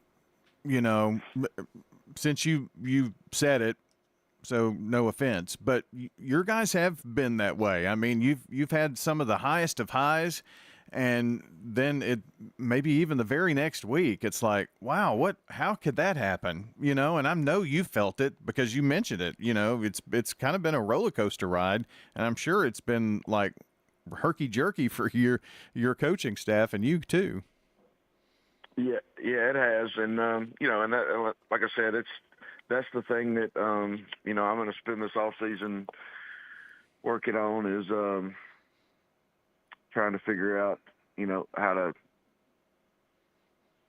stay at an even keel and come ready to play every week, and like I said, that's on me. They're 16, 17-year-old kids, and at the end of the day, and they're going to play with whatever, their emotions and however they feel at that moment. And I've got to get them ready to play every week. And so, that's one of the things that I'm going to try to grow as a coach, as a head coach. And, you're always, if you're not growing, if you're not getting better, you're losing. So, it's always a learning process. And so us as a coach staff have got a lot of things that we've got to figure out going into next year. But, I've got a great group, and I know that that's going to get done.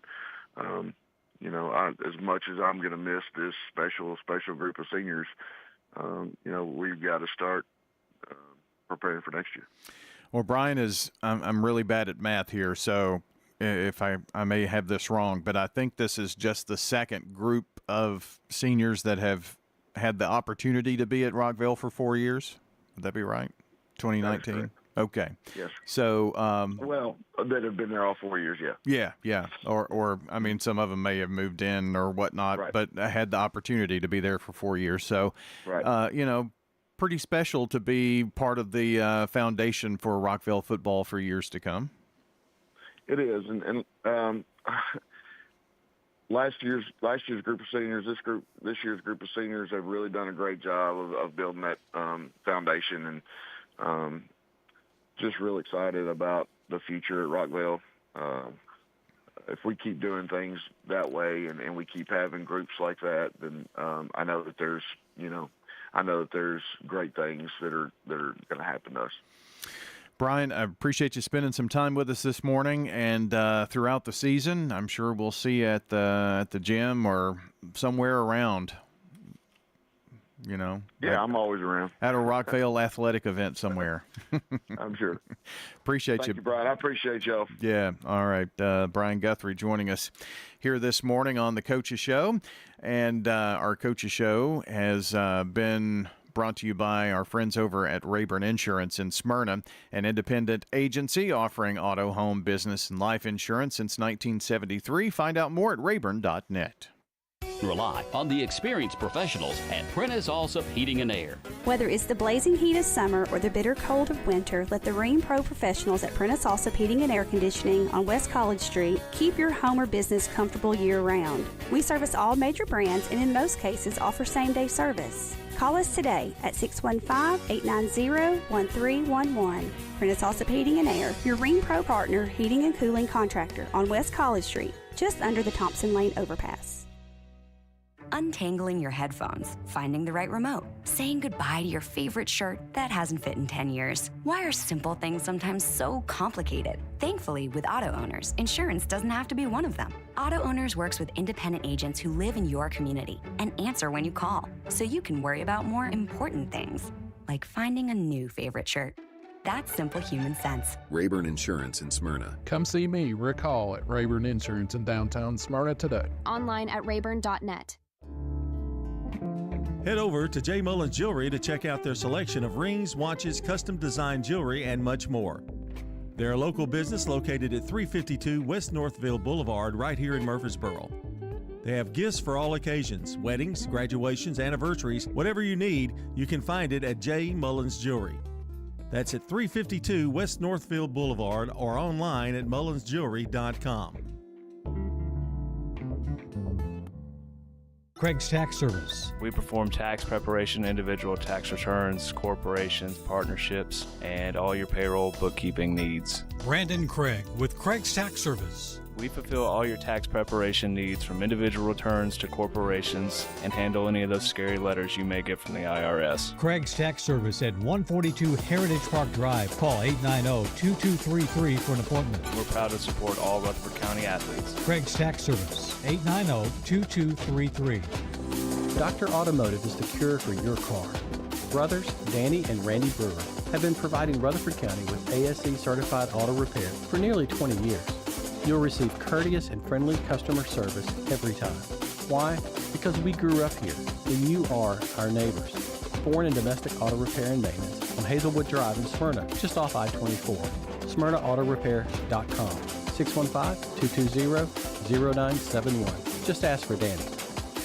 Meet Little Caesar's Thin Crust Pizza with toppings all the way to the edge and a crispy crust. I love you, Cindy. Sorry, but that commercial voice guy was right. I only love thin crust. Ouch, Billy. Put on your fancy pants and sashay into Little Caesars for the Fanceroni Pepperoni. With over 100 crispy old-world pepperoni and cheesy crust edge, you'll be saying fancy words like indubitably or crochet. Walk in and walk out for only $9.99.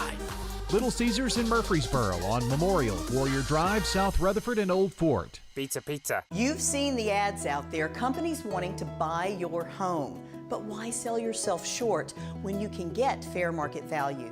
I'm Lisa Patton. If you have an estate to settle or a home to sell, call Parks Auction. We'll work with you to sell your home or property in any condition with no costly repairs on your timeline. Why accept one offer when you can have multiple?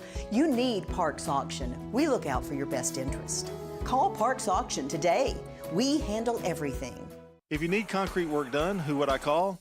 Dan Franz Concrete. Here's why. He's local. He attended Walter Hill Elementary, Oakland, and MTSU. He served our community as a school resource officer for 9 years, and he's involved in the community. This is Dan with Dan France Concrete, wishing all Rutherford County student athletes a great season. Study hard, play harder, and be safe. Dan France Concrete is a licensed and insured residential and commercial concrete construction contractor serving Middle Tennessee. Check out danfranceconcrete.com online to see some of their work. The Prentice Alsup Heating and Air Coaches Corner, fueled by Donut Country and McDonald's Murfreesboro on FM 101.9 and AM 1450 Murfreesboro, FM 100.5 Smyrna, and streaming at WGNSSports.com. Welcome you back to the Prentice Alsup Heating and Air Coaches Corner. John Dinkins here with Coach Adam Renshaw, the head coach of the Siegel Stars. But before we talk to Coach, we're going to tell you that this portion of the show is brought to you by Last Gas's Feed Supply. Locally owned and operated by Coy and Jennifer Young, specializing in animal feeds, premium pet foods, farm supplies, and more. Adam, it's tough. This is going to be our last interview for the year. Tough loss to Cookville. You hung in there, and Cookville's a tough place to go. I mean, it's and they're physical. They've always been physical for the most part, and they were no different last night. Yes, sir. It was great atmosphere for a playoff game. We had a lot of students come down. Our stands were full. And really appreciate Mr. Creasy getting a pep bus together and doing a lot of things to support us. And it's a great atmosphere. We just, they were physical up front. We had trouble stopping them there. Got down, then you came back, cut it to 7, I think, at one point, Yes, and then they scored another touchdown, I think, at the end. But regardless of the outcome of the game, and we'll talk about some individuals. AJ had a touchdown pass. Christian Fletcher, a 30-yard rushing touchdown. And then you had Quentin Groves on defense, had an interception return to set up a touchdown. You got to be proud of this bunch. I mean, they've gone through some adversity, really. I mean, in terms of losing their quarterback, and then AJ coming in and really kind of keeping things together, and got back to the playoffs. Yeah, well, we to open up the game, Cookville had a good initial drive, went down the field, and I thought offensively we responded. We went down the field, had a great drive. Like I said, Christian Fletcher got a good touchdown run, and AJ completed several passes on that drive. And it was just we had a few third downs offensively that we couldn't convert to kind of keep up with them. And in the end, I think that's what got us. Let's talk about the year, because it's been a crazy one for you. It's been a really roller coaster ride. Yes. Start out, winning your first games, you're on a roll. Then you have the injury to Santel. You had to kind of regroup and restructure. Tell us kind of how you went about that as a coach, because that's something that a lot of coaches don't face. They face it eventually. Everybody does, but you had to face that. And tell you how you guys pulled through that and was able to get to the playoffs. Yeah, well, we had a key injury early in the year. I think that Brody Garman, outside linebacker on defense, we kind of had to reshuffle after that. And we went through a middle stretch of the year where we had several kids that were really banged up, and so practice got difficult there in the middle of the year. And then towards the end, we got healthy again, and then losing Thomas Santel. I mean, there's just a ton of production there. We were looking last night. He's going to be about 200 yards short of being the all-time leading passer at Siegel High School. He's also going to be about 200 yards short being the all-time leading rusher at Siegel High Wow, School. there have been some pretty good guys come through there too Yeah. over the years. And so Thomas had not been injured, he probably would have left Siegel High School as the all-time leading passer and rusher at Siegel High School, which, think about that in this county, what the production that kid has had for 3 years. And so, that's when you design your offense to kind of, accentuate his talents and take advantage of his skill set, you got to restructure. And AJ is a fine high school quarterback and did some really great things there for us at the end of the year.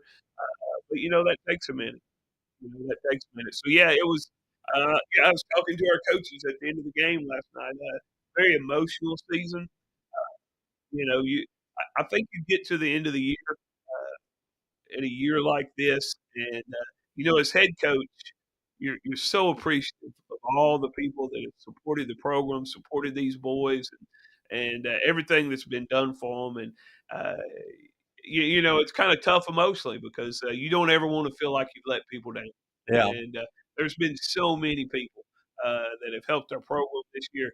Like I said, Mr. Creasy has been all on board the entire 4 years. He's helped us so much. Our AD, Greg Wine, is first rate. My coaching staff, we're tons of great men right there. And holy cow, these seniors. I mentioned Thomas Santel's production. I mean, Quentin Groves, the production he's been a 3-year starter. The production he's had. Teron Grant is the Division I athlete. One of the finest athletes in the county. 3-year starter. Tons of production. Looking at him going into last week's football game, he'd only been thrown against 12 times all year. Amazing. That's 12 times. So, and of course, we throw the ball to him, and so, it's going to be hard to replace these seniors, I guess is what I'm getting at. Quentin, I mentioned, but Andrew Ricks is going to be one of the all-time leading tacklers at Siegel High School. Maddox Grisham is, tackles for a loss and edge plays and all the things he does. So, Chase Simpson, who is our starting center and nose tackle, we asked him to go both ways up front. So there's a lot of production with these young men that we're going to be missing at Siegel High School going into this. Well, I, and before we get to that, because I know we're going to talk a little bit about that, and taking nothing away from anybody else, and you mentioned Santel, but the kid's character is another thing too, and you've got a lot of character, and I know Caleb very well, Caleb Watson. I know a lot of those kids because they kind of grew up with me a little bit, but wow, the determination and the fight that they've had all year long just never ceases to amaze me. Yeah, and you mentioned Caleb. Caleb kind of is the linchpin that kind of makes our offense. He plays out at receiver, he plays in at tight end, he plays in the backfield, and Caleb is going to lead on the list as one of the all-time leading receivers. Yeah. And so, again, another example of just a great young man that's, just a joy to coach. And I think if you look at this football team this year, in our football program, uh, we have some really good players and some really good spots. Did not have probably appropriate depth to be a great Mhm. 6A football program, but every year it's getting better. And so, Well, I see more kids on the sidelines, that's for sure, every year since you've been there, and that's kind of your goal, isn't it? The depth situation and getting more kids to come out. yeah, well, we kind of do it with smoke and mirrors at times. I think our coaching staff's done a great job with schemes, done a great job getting players where they need to be our athletes to make plays. But now there's no secret how you win football games in Rutherford County. You run the ball, you don't turn the ball over, you play great defense. Those are the things that lead to long term success. And I think we're getting closer to those things every year. Uh, Coach, when you look back and you at this season, uh, I, do you ever go, "What could have been"? Or do you go, "Is it pretty much?" Because injuries are part of it. You've gone Yeah. through it as a head coach, and then you've been through it every year. There's injuries. There's no way to get out of that, is there? Um, yeah, I don't know. Coaches are crazy creatures. There's always what could have been. Yeah. And I woke up this morning probably feeling like more of remorse because I'm gonna miss these kids that we're Yeah. losing. We're really a great group of kids, and so like I said, I know there are better days ahead for Siegel football than last night, uh, but our kids fought their tails off last night. And they've kind of been with you. They've kind of been with you from the beginning that you've been there. These guys, you've gone through the trenches with them. Yeah, well, yeah, and I feel like I don't know if this is the right way to say this, but I feel so invested in their lives because they're what my wife and I talk about around the dinner table and Yeah. my kids, and so you know what, we have a huge interest in not just them but all of our players. We want to be a developmental program. We want to be the kind of program that takes kids in as freshmen. And then we want to see them graduate and go do great things. And for some of them, that means college football. But for others, it means college, period. For others, it means grade school. But whatever that is, we want to be an integral part in them being a successful adult. And so that's why I'm excited to sit down and talk to these seniors here in the next few weeks and make sure they're on the right plan. They're on the way that they can go, and I want to make sure they understand that they got our full support. We're going to help them get to where they need to be. What's next? What do you do now? Season's over, and what I don't care what anybody says. It's a successful season. It really was. Weight room. What do we do, Coach? Do you need me to? Do you need me to come out? No, I'm just We kidding. need some instruction in the weight room, no doubt. No, and it started this morning. I've got a great group of parents out fundraising, parking cars at MTSU this morning. So, we're going to. There's going to be some intense meetings with our coaching staff. We got a passionate group of men. They're excited about growing this program even more. And so this week there will be decisions made this week that will affect wins and losses on next year's football team.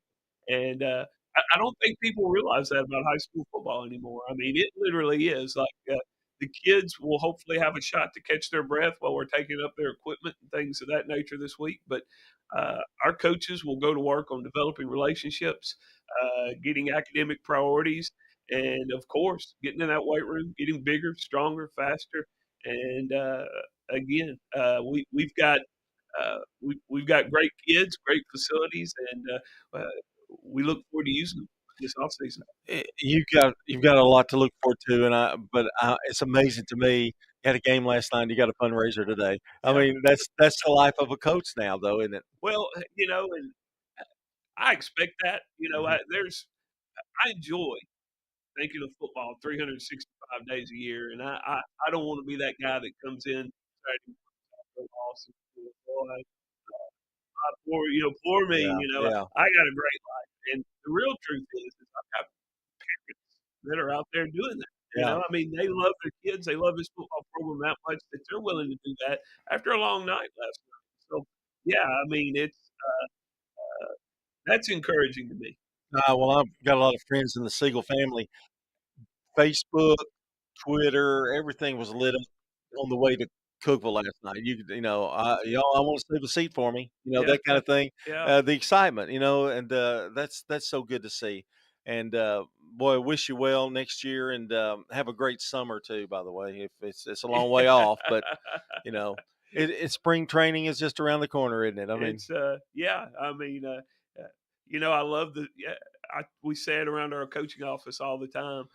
Bill Belichick, the famous interview where they keep asking him about last week's game, and he keeps telling them it's on to Cincinnati. It's the next game. So,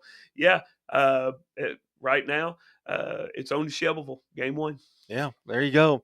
Hey, by the way, if you are just don't have anything to do, get bored, come on our morning show. We'll be glad to have you. You can talk a little bit, all right? Well, you know me. I like to talk.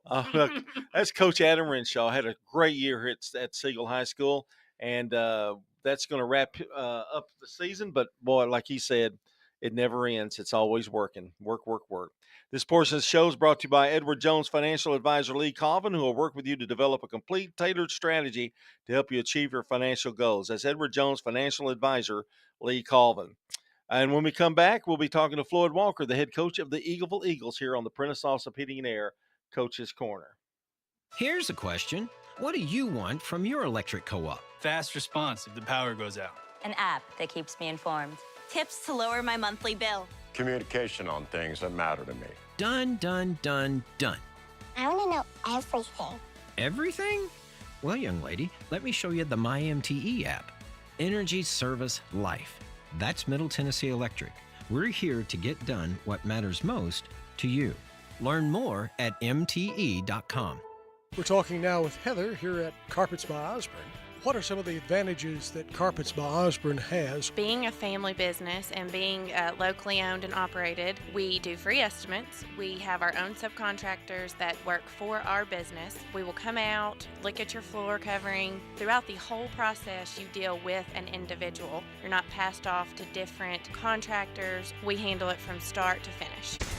Carpets by Osborne on Northwest Broad, next to Tire World.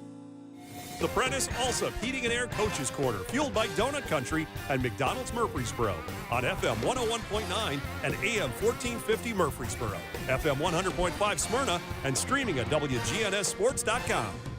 And we welcome you back to the Prentice Alsup Heating and Air Coach's Corner. John Dinkins here with you, and this portion of the show is brought to you by JHA Company, Josh Houston and Associates, jewelry, leather jackets, yearbooks, graduation products, and more online at jhacompany.com. And joining me for the second week in a row, I might add, is Coach Floyd Walker of the Eagleville Eagles. And I was kidding you before we got to started the interview. You may need me through the rest of the way because you're 2-0 with me now. Okay, if I'm going to win a game and you're going to interview me, we don't need to fix it if it's not broken. Yeah, right? just ask for me. Right. When exactly. you get here, I'm telling them I'm not cutting. I've got demands. Okay.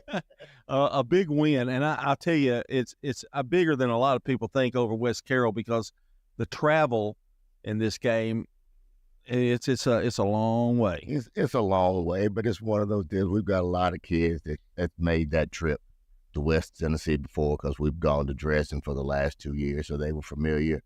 I don't know whether or not our kids were more excited about the playing West Creek or going to Colton Steakhouse in Dixon and eating rolls. So, but it was a good trip by our kids. It was a good atmosphere. We had a lot of support show up, which tells you a lot about our community and our parents and student body. And I thought our kids really did an exceptional job of playing last night. And you talk about the community going and that kind of thing. But it's good for the younger players, isn't it? Because they get to experience that, and because they're going to probably experience it again before they get out of there. They are, and they don't fully understand it right now because it's one of those deals as a player when you're really not in the thick of things or you're a major contributor to it. You just assume it as it is what it is. But later on down the road, what you hope it clicks for them, then they understand and they appreciate the sacrifices that a lot of people put into it, especially their parents, as far as supporting them.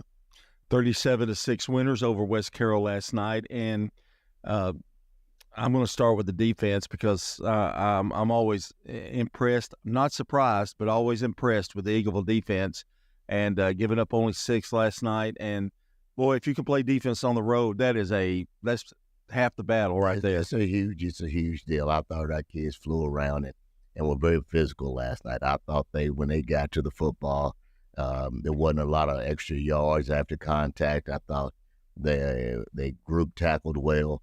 I thought some people, maybe not even on the stat sheet. I thought Dawson McCrary had a big night. I thought Nick Scarletta, who I've been so pleased watching him all year long, battle.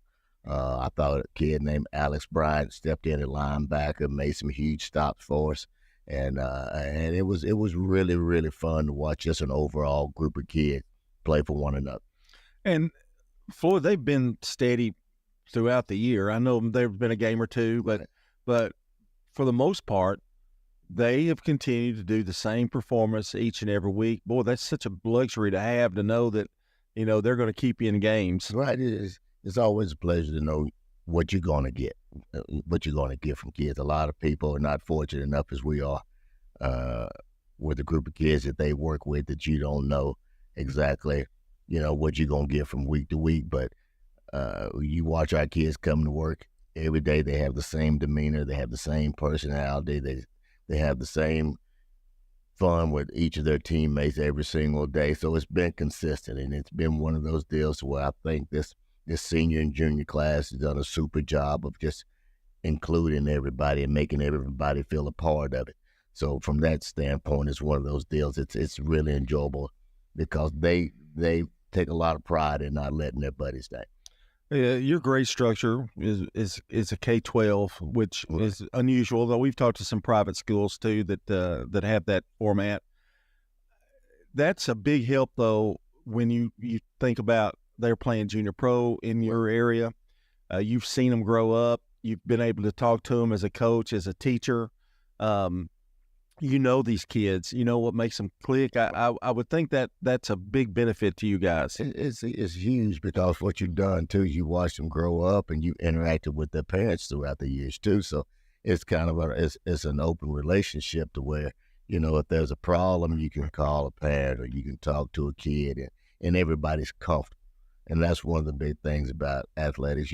You want kids to be comfortable. You want kids to be relaxed in any type of setting because you never want a kid to be tense or tight or fearful and not able to pull the trigger when they need to go make a play.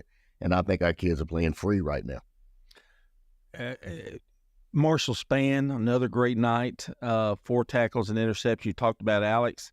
Let's look at the offensive side of the ball. Brody McLemore, 8 of 9 for 151 yards. That was a good night for him, 3 passing touchdowns. Hey, anytime a quarterback goes 8 for 9, only has 1 incompletion, it's a good night. I thought Brody did a great job of throwing the ball where it needed to go, getting it to who he needed to go to, and running the ball when he needed to run it. So I thought he did a super job of running things. I thought Elijah Ferns did a super job last night. I thought he brought his A game and he played last night like he's fully capable of playing. It was thrilling and exciting to watch to watch him play because it looked like we had the old Elijah back, and if it continues, then that just gives us a better chance moving forward. And Snitzer with 21 carries and 60 yards. Good balance there. It's good balance, and I didn't realize that he carried it 21 times last night. I don't know the last time we had a person carry the ball that many times, but we normally kind of split it up between the quarterback, another back, and the running back. But Caleb did a super job. He was trying to run physical. He's trying to be patient, and he was excited that he finally was able to get in the end zone last night. So I was happy for him for finally getting on the scoreboard. What's impressive about the Eagles, I think, too, is they worry about themselves. You guys worry about what you do. Yeah. And I know you probably have somebody scouting. Maybe you don't, but I think Michigan now. Okay, all right, okay. No, but you don't really worry about the opponent in terms of maybe who carries the ball and that kind of thing. But you just mainly worry about yourselves, don't you? We do. We try not to worry about what we can't control, and we talk. The only thing we can take care of is us, and everybody wants to have the cliche about do your job, but it's just one of those deals where you want to do your job for the person next to you. And it's like what the world ought to be about. It's about service. If you can understand that you're here to service or be service to the people that's playing next to you, then only good things are going to happen to you because they're going to do the same for you in return. So that's what we're trying to get done at our place, is just to make sure that we put all of our own individual agendas aside for the good of the group. Okay, I don't want to jinx anything, but I'm going to say you all have kind of peaked at the right time. There's times where part of the season you don't really play that well, or something's just not clicking. But you guys seem to have kind of found it, and boy, what a good time to do that. I mean, it's one of those deals. It's been one of those crazy years to where we've had different looks and different people at different places, and we're trying to figure out who we are, what we are, and I think we've established that now. If we hadn't established it by now, then it's probably a little bit too late. But it's one of those deals where the kids just decided, hey, this is who we are, this is what we are, this is how we're going to go about our daily business, and if it works, it works. If it's not, we're still going to be all right and be good people for it. So we're talking to Floyd Walker, the head coach of the Eagleville Eagles. You like to fly under the radar, I know, and they are really flying under the radar right now. At the end of the day, it does you no good to brag. It really does. I mean, if you have to try to draw attention to yourself, then you're probably not the person that you are meant to be. So what we try to do is, like you just said earlier, we just want to be us. We just want to try to be the very best version that we can possibly be of us. And if we can do those things, whatever happens, then we'll be able to live with it. Well, I think a lot of people would have said last night, boy, that's a tough road game. I don't think they can come away with it. But your guys, and you feel pretty good about what you've got. I know our kids will do this. Our kids will go and compete. We may not be the biggest, we may not be the most athletic, but we'll compete, and I'll take that any day of the week, because they'll give you a good day's work, and our kids will give you everything that they have. And again, moving forward, if they continue to do those things, I'm not going to have to ever worry about them being a good man, being able to be employed, being a good husband and a good father. So if they'll continue to do those things, then I think our program has done its job for them. Floyd, when you look at the season and you look back, I know you've got some kids that when we'll talk about that if the end does come, and we hope it doesn't come anytime soon. But boy, you got to be proud of them, the way they've kind of put it all together and gelled. You got Pippinger. There's all kinds of kids out there that have really helped out. I mean, it's going to, whenever it does end, and for everybody it ends. Even if you win a state championship, it's going to end for players. It ended for me when I was a player. And if you're a football player or a baseball player, basketball player, at some point in time it's going to end, and it's one of those deals to where it's going to be a lot of emotions that take place in it, and but you just need to sit back and you kind of try to enjoy the moments and the days that you have with them, and you deal with that when it happens.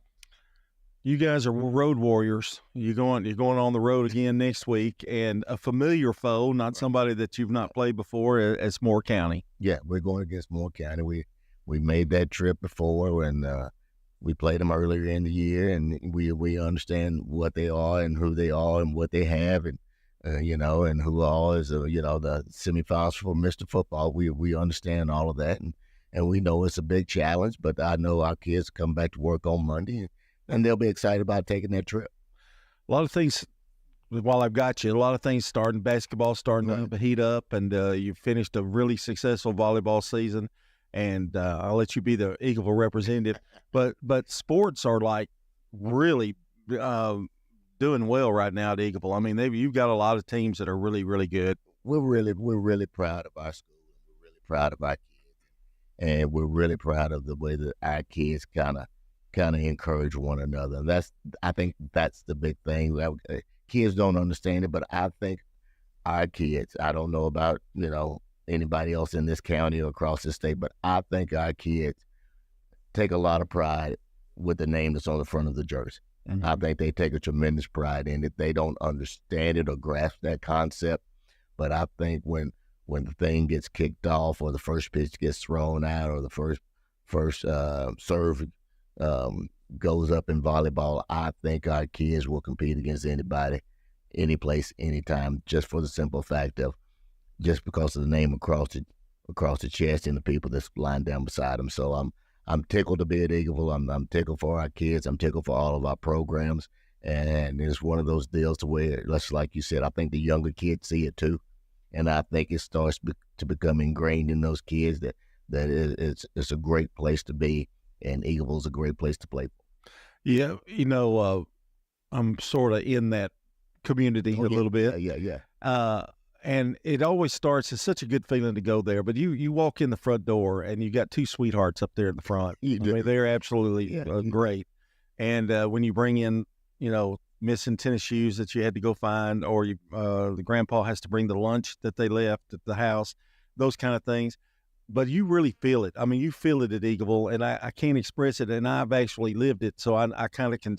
I know what you're saying, because it's just a warm, great feeling when you go in that building. Oh, it is. I mean, it's like you said. You walk through the doors, you come to our front office, and Laurel Davenport and Jill Deaton, and Leanne Smith and Renee Turner, those ladies in around that front office. I mean, you won't find better women. You will not find them anywhere, and you'll walk in and you'll feel welcome. And that's important, because if people walk in, they feel welcome, they know that their kids are going to be welcome too, and their kids are going to be in a safe space. So it starts with those ladies up front, and I can't say enough about Leanne and Laurel and Jill and all the ladies up front, because they do a good job of taking care of me, because I need all the help I can get. You, man, I tell you, I bring them treats when I come. I always have something special for them. Floyd, good talking to you. Thank and you, brother. Next week, Moore County, and traveling there, you'll have a good crowd to go with you. Yeah. And good luck next week. And if you win, I'm your man. You're my guy. Okay, You're my guy. Next week. Okay. That's Floyd Walker, the head coach of the Eagleville Eagles. This portion of the show brought to you by the law offices of John Day, providing superior legal representation to injury victims and their families. Find out more at johndaylegal.com. And when we come back, it's time for Coop. Whether you're a student, alumni, or just a fan, Raider Tees has exactly what you need to help you cheer on the Blue Raiders on game days and every moment in between. We sell officially licensed Blue Raider gear, whether it's clothing, hats, flags, chairs, or just whatever. We have it all, including exclusive gear you won't find anywhere else. Like us on Facebook for updates on new Blue Raider gear and special prices or discounts. For all your Blue Raider gear, shop Raider Tees today. Bigger, better, and go blue! Pizza. You in a hurry for dinner? Well, we've made it even easier to order online at sirpizzatn.com. Tap the location nearest you and begin your carryout or delivery order at sirpizzatn.com. You can choose from our full menu, and we'll take care of the rest. A Queen's Feast is calling my name. Order Murfreesboro's favorite pizza online at sirpizzatn.com. Pizza, pizza, you made me love pizza again. It's time to talk MTCS sports. It's Cougar Corner, fueled by Donut Country and McDonald's Murfreesboro. Presented by Tennessee Orthopedic Alliance. TOA, live your best life. Online at TOA.com. We're joined by Middle Tennessee Christian School coaches to talk about their most recent games and their upcoming opponents. It's time to talk orange and white on MTCS Cougar Corner. And welcome to Cougar Corner. And today we are getting away from football because the football team is, of course, on a bye week. And we'll talk a little bit of football before, but we have the pleasure of Troy Berry being here, the head volleyball coach at MTCS. And we're going to spend the day talking to him, and really excited about it. And we've been sitting here before we even started the interview talking about I've got a granddaughter playing volleyball at Eagleville, and I know some of the players through the years when they were little, now that you've got them grown up. And I actually wrote some of the ones that I knew. But let's start out with Troy. What a tremendous year that you just completed. Thank you, John. I think we got to start off by thanking Coach Petty and the football team for winning a region championship and getting this bye week and giving me an opportunity to be here today. That's right. Credit goes out to Christian Peterson and the football team, who they've had an outstanding year. And thank you for saying that about us. 42-5. 42-5 is nothing to be ashamed about. I think there's a lot of teams that would have been happy with 42-5 this year. Oh yeah, third place finish in the state, back-to-back third place finishes. And that was hard fought, wasn't it? I mean, that was a hard fought state tournament. I'll say that it's a bit of a different feel than last year. Last year, first time being in the Final Four. I think we finished third and thought, wow, that was really exciting. Yeah. And I think that maybe we felt that the two best teams in the state were the two teams playing for the championship. And we had given them everything we had, and maybe they were just a little better than we were. This year, a little more of a bittersweet ending. Lose a tough 5-setter to PCA in the first semifinal, and then the nature of the way the tournament sets up, you turn around and you play the loser's bracket semifinal 20 minutes after that. And on the first point of the match, we have a 6-foot-tall middle hitter, our junior Maddie Moore, and she goes down with a knee injury on the very first point of that second match. And then our girls, credit to them, they're just fighters. They didn't back down. We put in another sophomore, Bailey Culpepper, who had been injured for probably 3 weeks before that. This is her first match back. She goes, I'm ready. I can go in. So we put her in. Well, she's about 5'4", not 6 foot tall. Now, if you've seen some volleyball matches, 6 foot and 5'4", that's not the same. Yeah. And but she comes in and she just doesn't miss a beat, and she just plays her heart out. And she does great. And we somehow end up taking St. George's to 5 sets, even after dealing with that injury and having just played, for 2.5 hours before we played that match. So I was proud of them for playing those 2 5-setters back to back right there. I think we did the math, and over about a 5-hour stretch, we had played for about 4.5 hours with about a 25-minute It's break. really crazy, isn't it? So, I mean, and it's nonstop. I mean, it's not like you go from one set to the other. I mean, that's right. Yeah, the way it goes. Yeah, you get a 2.5-minute break between sets maybe, and that's enough time to realize how tired you are. Honestly, that's about how much time that is. Third place in the state. How did you assemble this group of girls? I mean, there's some names here that I know several of them, but boy, the timing just right, and it's become super popular at Middle Tennessee Christian. It has, and I think one of the things that I'm most proud of is that in today's kind of sports culture of, hey, where'd that person come from? They weren't here last year. Hey, where'd that person come? Well, so-and-so transferred in, and we got this person. Almost every single one of our players, I think, especially on the varsity team, with the exception of that junior I mentioned, Maddie, they all played middle school volleyball at MTCS, starting in 6th grade, and have played up now into high school. All 3 of our seniors are elementary, middle school kids that have been there at least since 6th grade, if not before. Our big sophomore class that's got a lot of varsity players, they all came from our middle school program. And so we've just been blessed to, kind of foster an exciting volleyball culture at MTCS, starting in middle school and then moving them up into high school. And so that's nice to see, to get to see that growth, in-house growth, and see where they start at as 6th and 7th graders and where they're at now. And knowing that we're finding success. We're finding success with kids that are in our hallways, which, as we see in college and high school athletics, that's not the norm as much anymore as it used to be. Right. And the key to it really is the young, starting at them at the young age, and I guess even younger than that. But to recognize them. Does one just go out and did you? I always get the impression, you always hear these stories. I went down the hallway to start a program. I went down the hallway and I looked at, but it really did start that way. It's funny because I try to go meet. It's great to be in a K through 12 school, right? So I just go. I go tell the 5th graders. I go to the 5th grade class at the end of the year. Hey, here's when volleyball tryouts are going to be for middle school coming up, and put your name on this sheet of paper. And if you're interested, we'll send your parents the info. And I ask them first. I don't want to send the email to parents and say, hey, parents, which of you are interested in signing your kids up? Right. I'll just go talk to the kids. Yeah. Hey, who wants to do this? Because it's going to be fun, but it's going to be challenging. And, if you want to be a part of it, let's see if we can make it work.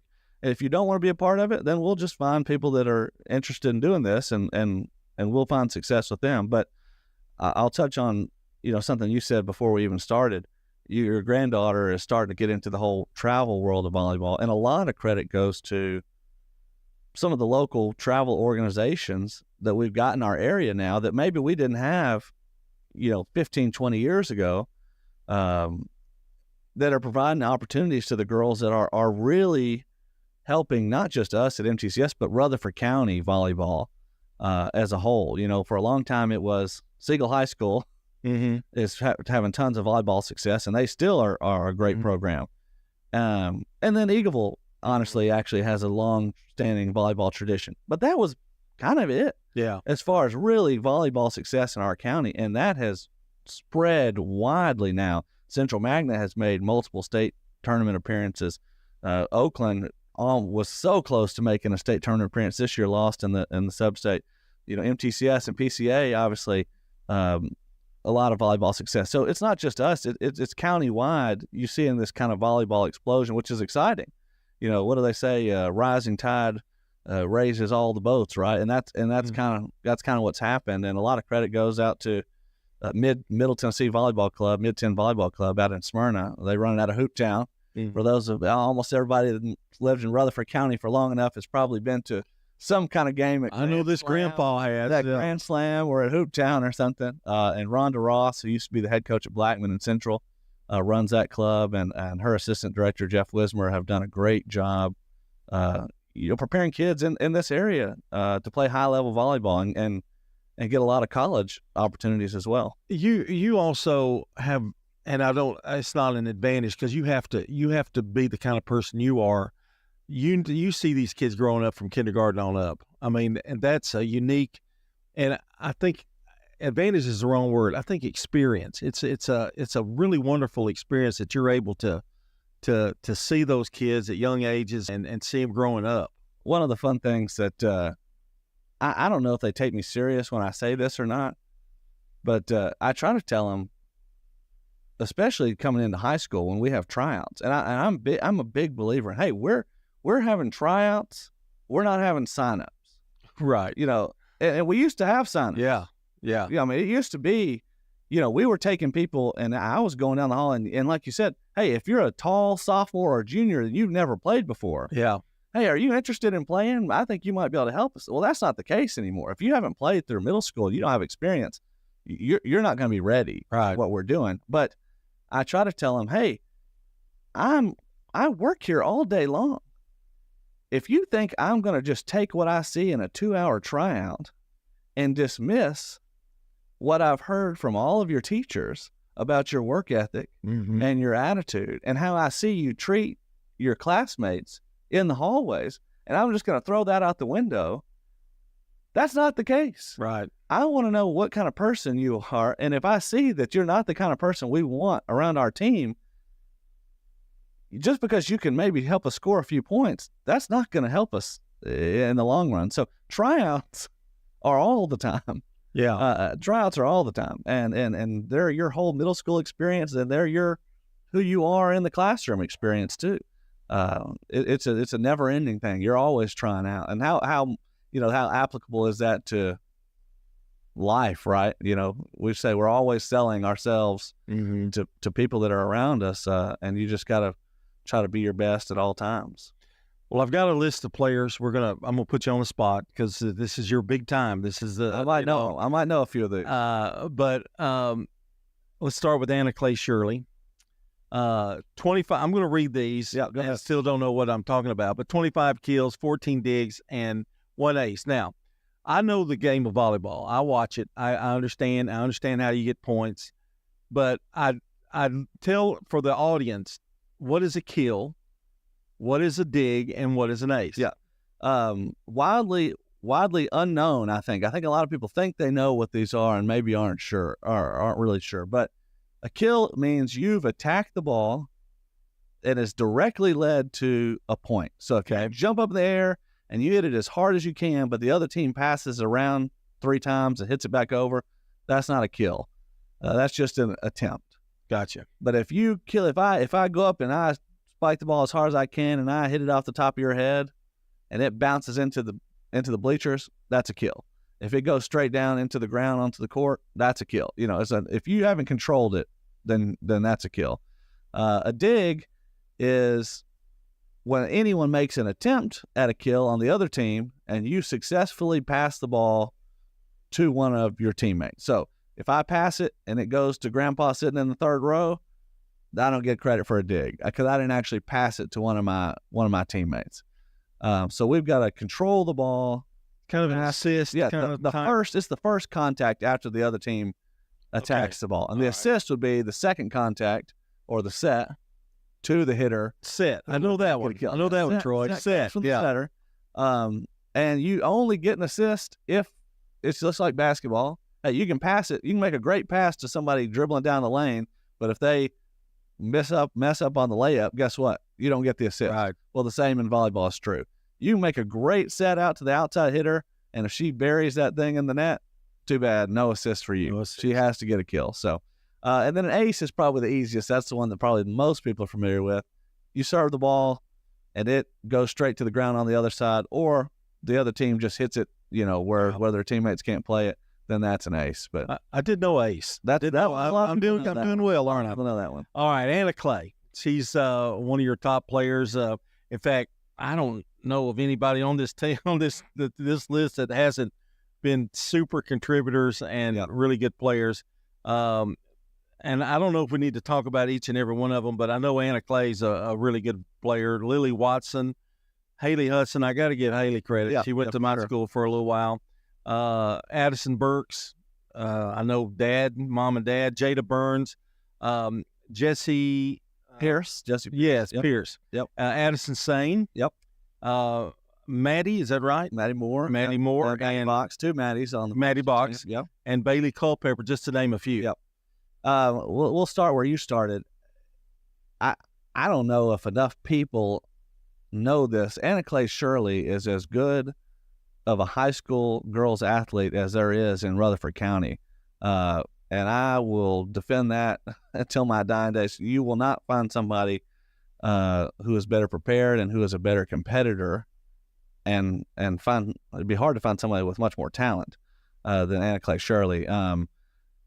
We talked about we have a young team, only 3 seniors and 1 junior, so pretty young. Yeah, that's really young. But an experienced team, and a lot of our experience comes from Anna Clay, who as a two-sport athlete and as a basketball standout, she has just finished her first semester, or hasn't even finished yet, her first semester of her sophomore year, and she's already played and been a major contributor in 4 Final Fours, 2 for basketball, 2 for volleyball.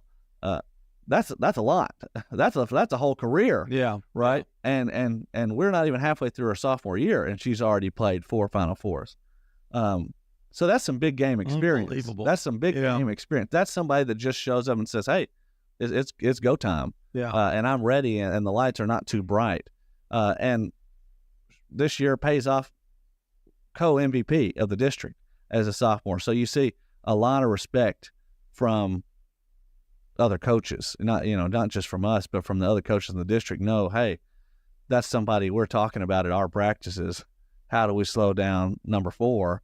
Because if we can't stop her, we're going to be in trouble. And then kind of what's become a running mate, we just said, hey, you're going to get a lot of kills. You got to have somebody that's going to give you a lot of assists. Our other district co-MVP was Haley Hudson that you mentioned, and over 3,000 career assists. I think she ended up I submitted a record to TWSAA the other day. She's 5th place now all time in career assist with well over 3,000 as the season ended. And I think just this year she had 1,400, which was a top 10 number in the TWSAA record book as well.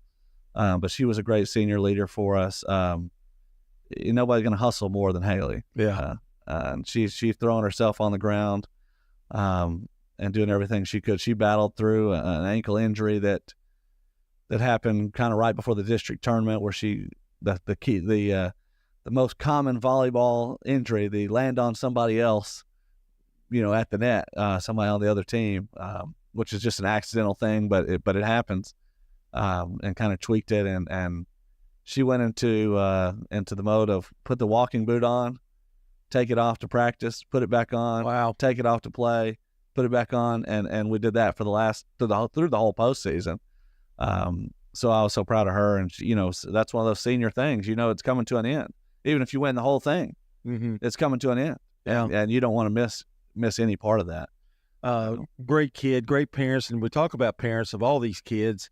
Boy, it takes, not only does it take dedication from the student, but it takes dedication from parents. You're on the road, you are everywhere. It's unbelievable. And we talked about that travel aspect too. I mean, how much these families are sacrificing, not during the travel season, during the school season. We got a lot of multi-sport athletes.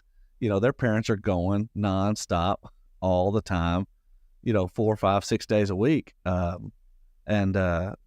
It's a blessing. It's a blessing to be in a community where the families are that supportive of our program, and just to see how supportive they are of their kids. I mean, to just look up in the stands and, man, all the parents, we go to these away games and all the parents are there and grandparents are there.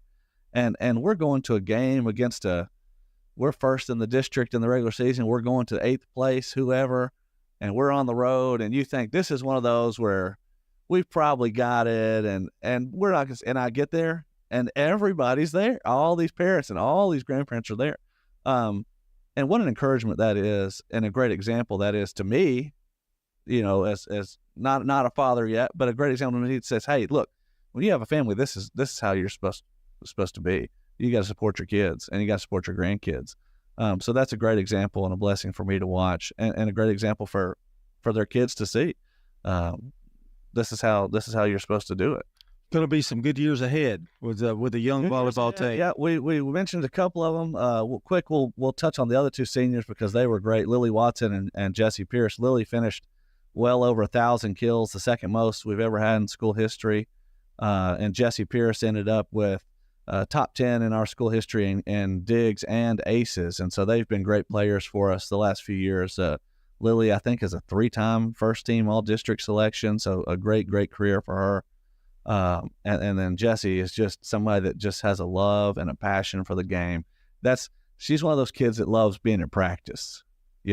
She just loves any opportunity she has to be out there. But we're certainly going to miss those two seniors for sure. And then that sophomore class is just loaded up. You mentioned a couple of those names. Addison Burks. Hey, Addison knows how to compete. She comes from a competitive household. Brandon Burks, longtime basketball coach at Riverdale, very successful there. And then her mom, Nicole, who's one of my assistant coaches, was a standout volleyball player at Eagleville. We talked about Eagleville having a great volleyball history, and she's played in one or two, I think, state championships herself out at Eagleville. So Addison, she's a hungry competitor, and she set our school record for digs in a season this year, just as a sophomore. And we've had some talented defensive players. So for her to be up in that group is very impressive. And then Jada Burns, another sophomore who got all district recognition this year. So the other coaches know they kind of, they kind of give me that, hey, coach, you had a great season, and take it easy on us next year kind of deal. So something to be excited about. Troy, we're going to take a break, and when we come back, we'll wrap things up here on Cougar Corner. And boy, we could talk for like 2 hours, I think, really. But we'll be back right after this. Middle Tennessee Christian School, training for eternity. People love to see us on the schedule when they have a home game because our fans show up. MTCS President Matt Tiller. The way we travel is just phenomenal. Our parents and our community are fully engaged in our school. When we compete, we're trying to do it in a way that honors God. We want to win. We also want to do it in a way that pleases Him. Providing Christian values and academic excellence in a nurturing environment. That's Middle Tennessee Christian School. Invest in the future of your child. Find out more at mtcscougars.org. Tennessee Orthopedic Alliance takes great pride in treating local athletes here in Rutherford County. Experts in joint, bones, and muscles. And with over 65 specialists, TOA has a playbook to get you back in the game. To request an appointment, visit TOA.com or call 855-NEED-TOA. Tennessee Orthopedic Alliance. TOA. Live your best life. Middle Tennessee Christian School, training for eternity. We're going to be an educational institution that teach Bible every day. Every subject we teach, we're going to teach through a biblical perspective. In every aspect of our school, we're going to do it through a Christian perspective. MTCS President Matt Tiller. That also means that everything we do, we have to be excellent. We feel like Christ calls us to excellence. And so that means we have to be excellent academically. That means we have to be excellent athletically, because that's what God calls us to. It's a great place to be. Invest in your child's future in an environment that fosters Christ-centered values. To find out more, visit mtcscougars.org.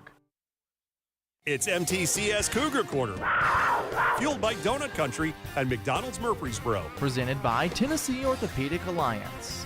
TOA. Live your best life.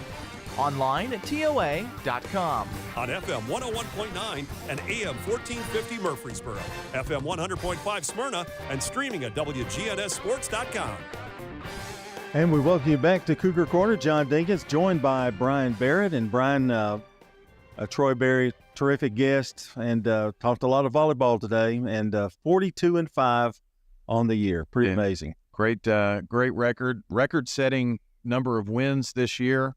Back-to-back Final Four, actually Final Three in the state. And I know that he's got a great group of seniors that he will miss, but they've got enough coming back, a great core of players coming back. I think they're going to have a chance to make another big run. Well, when you think you've got a 42-5 record, you're going to have like almost all senior-laden team. Yeah. No, he has three. Yeah. He has three. Now, granted, they're really good.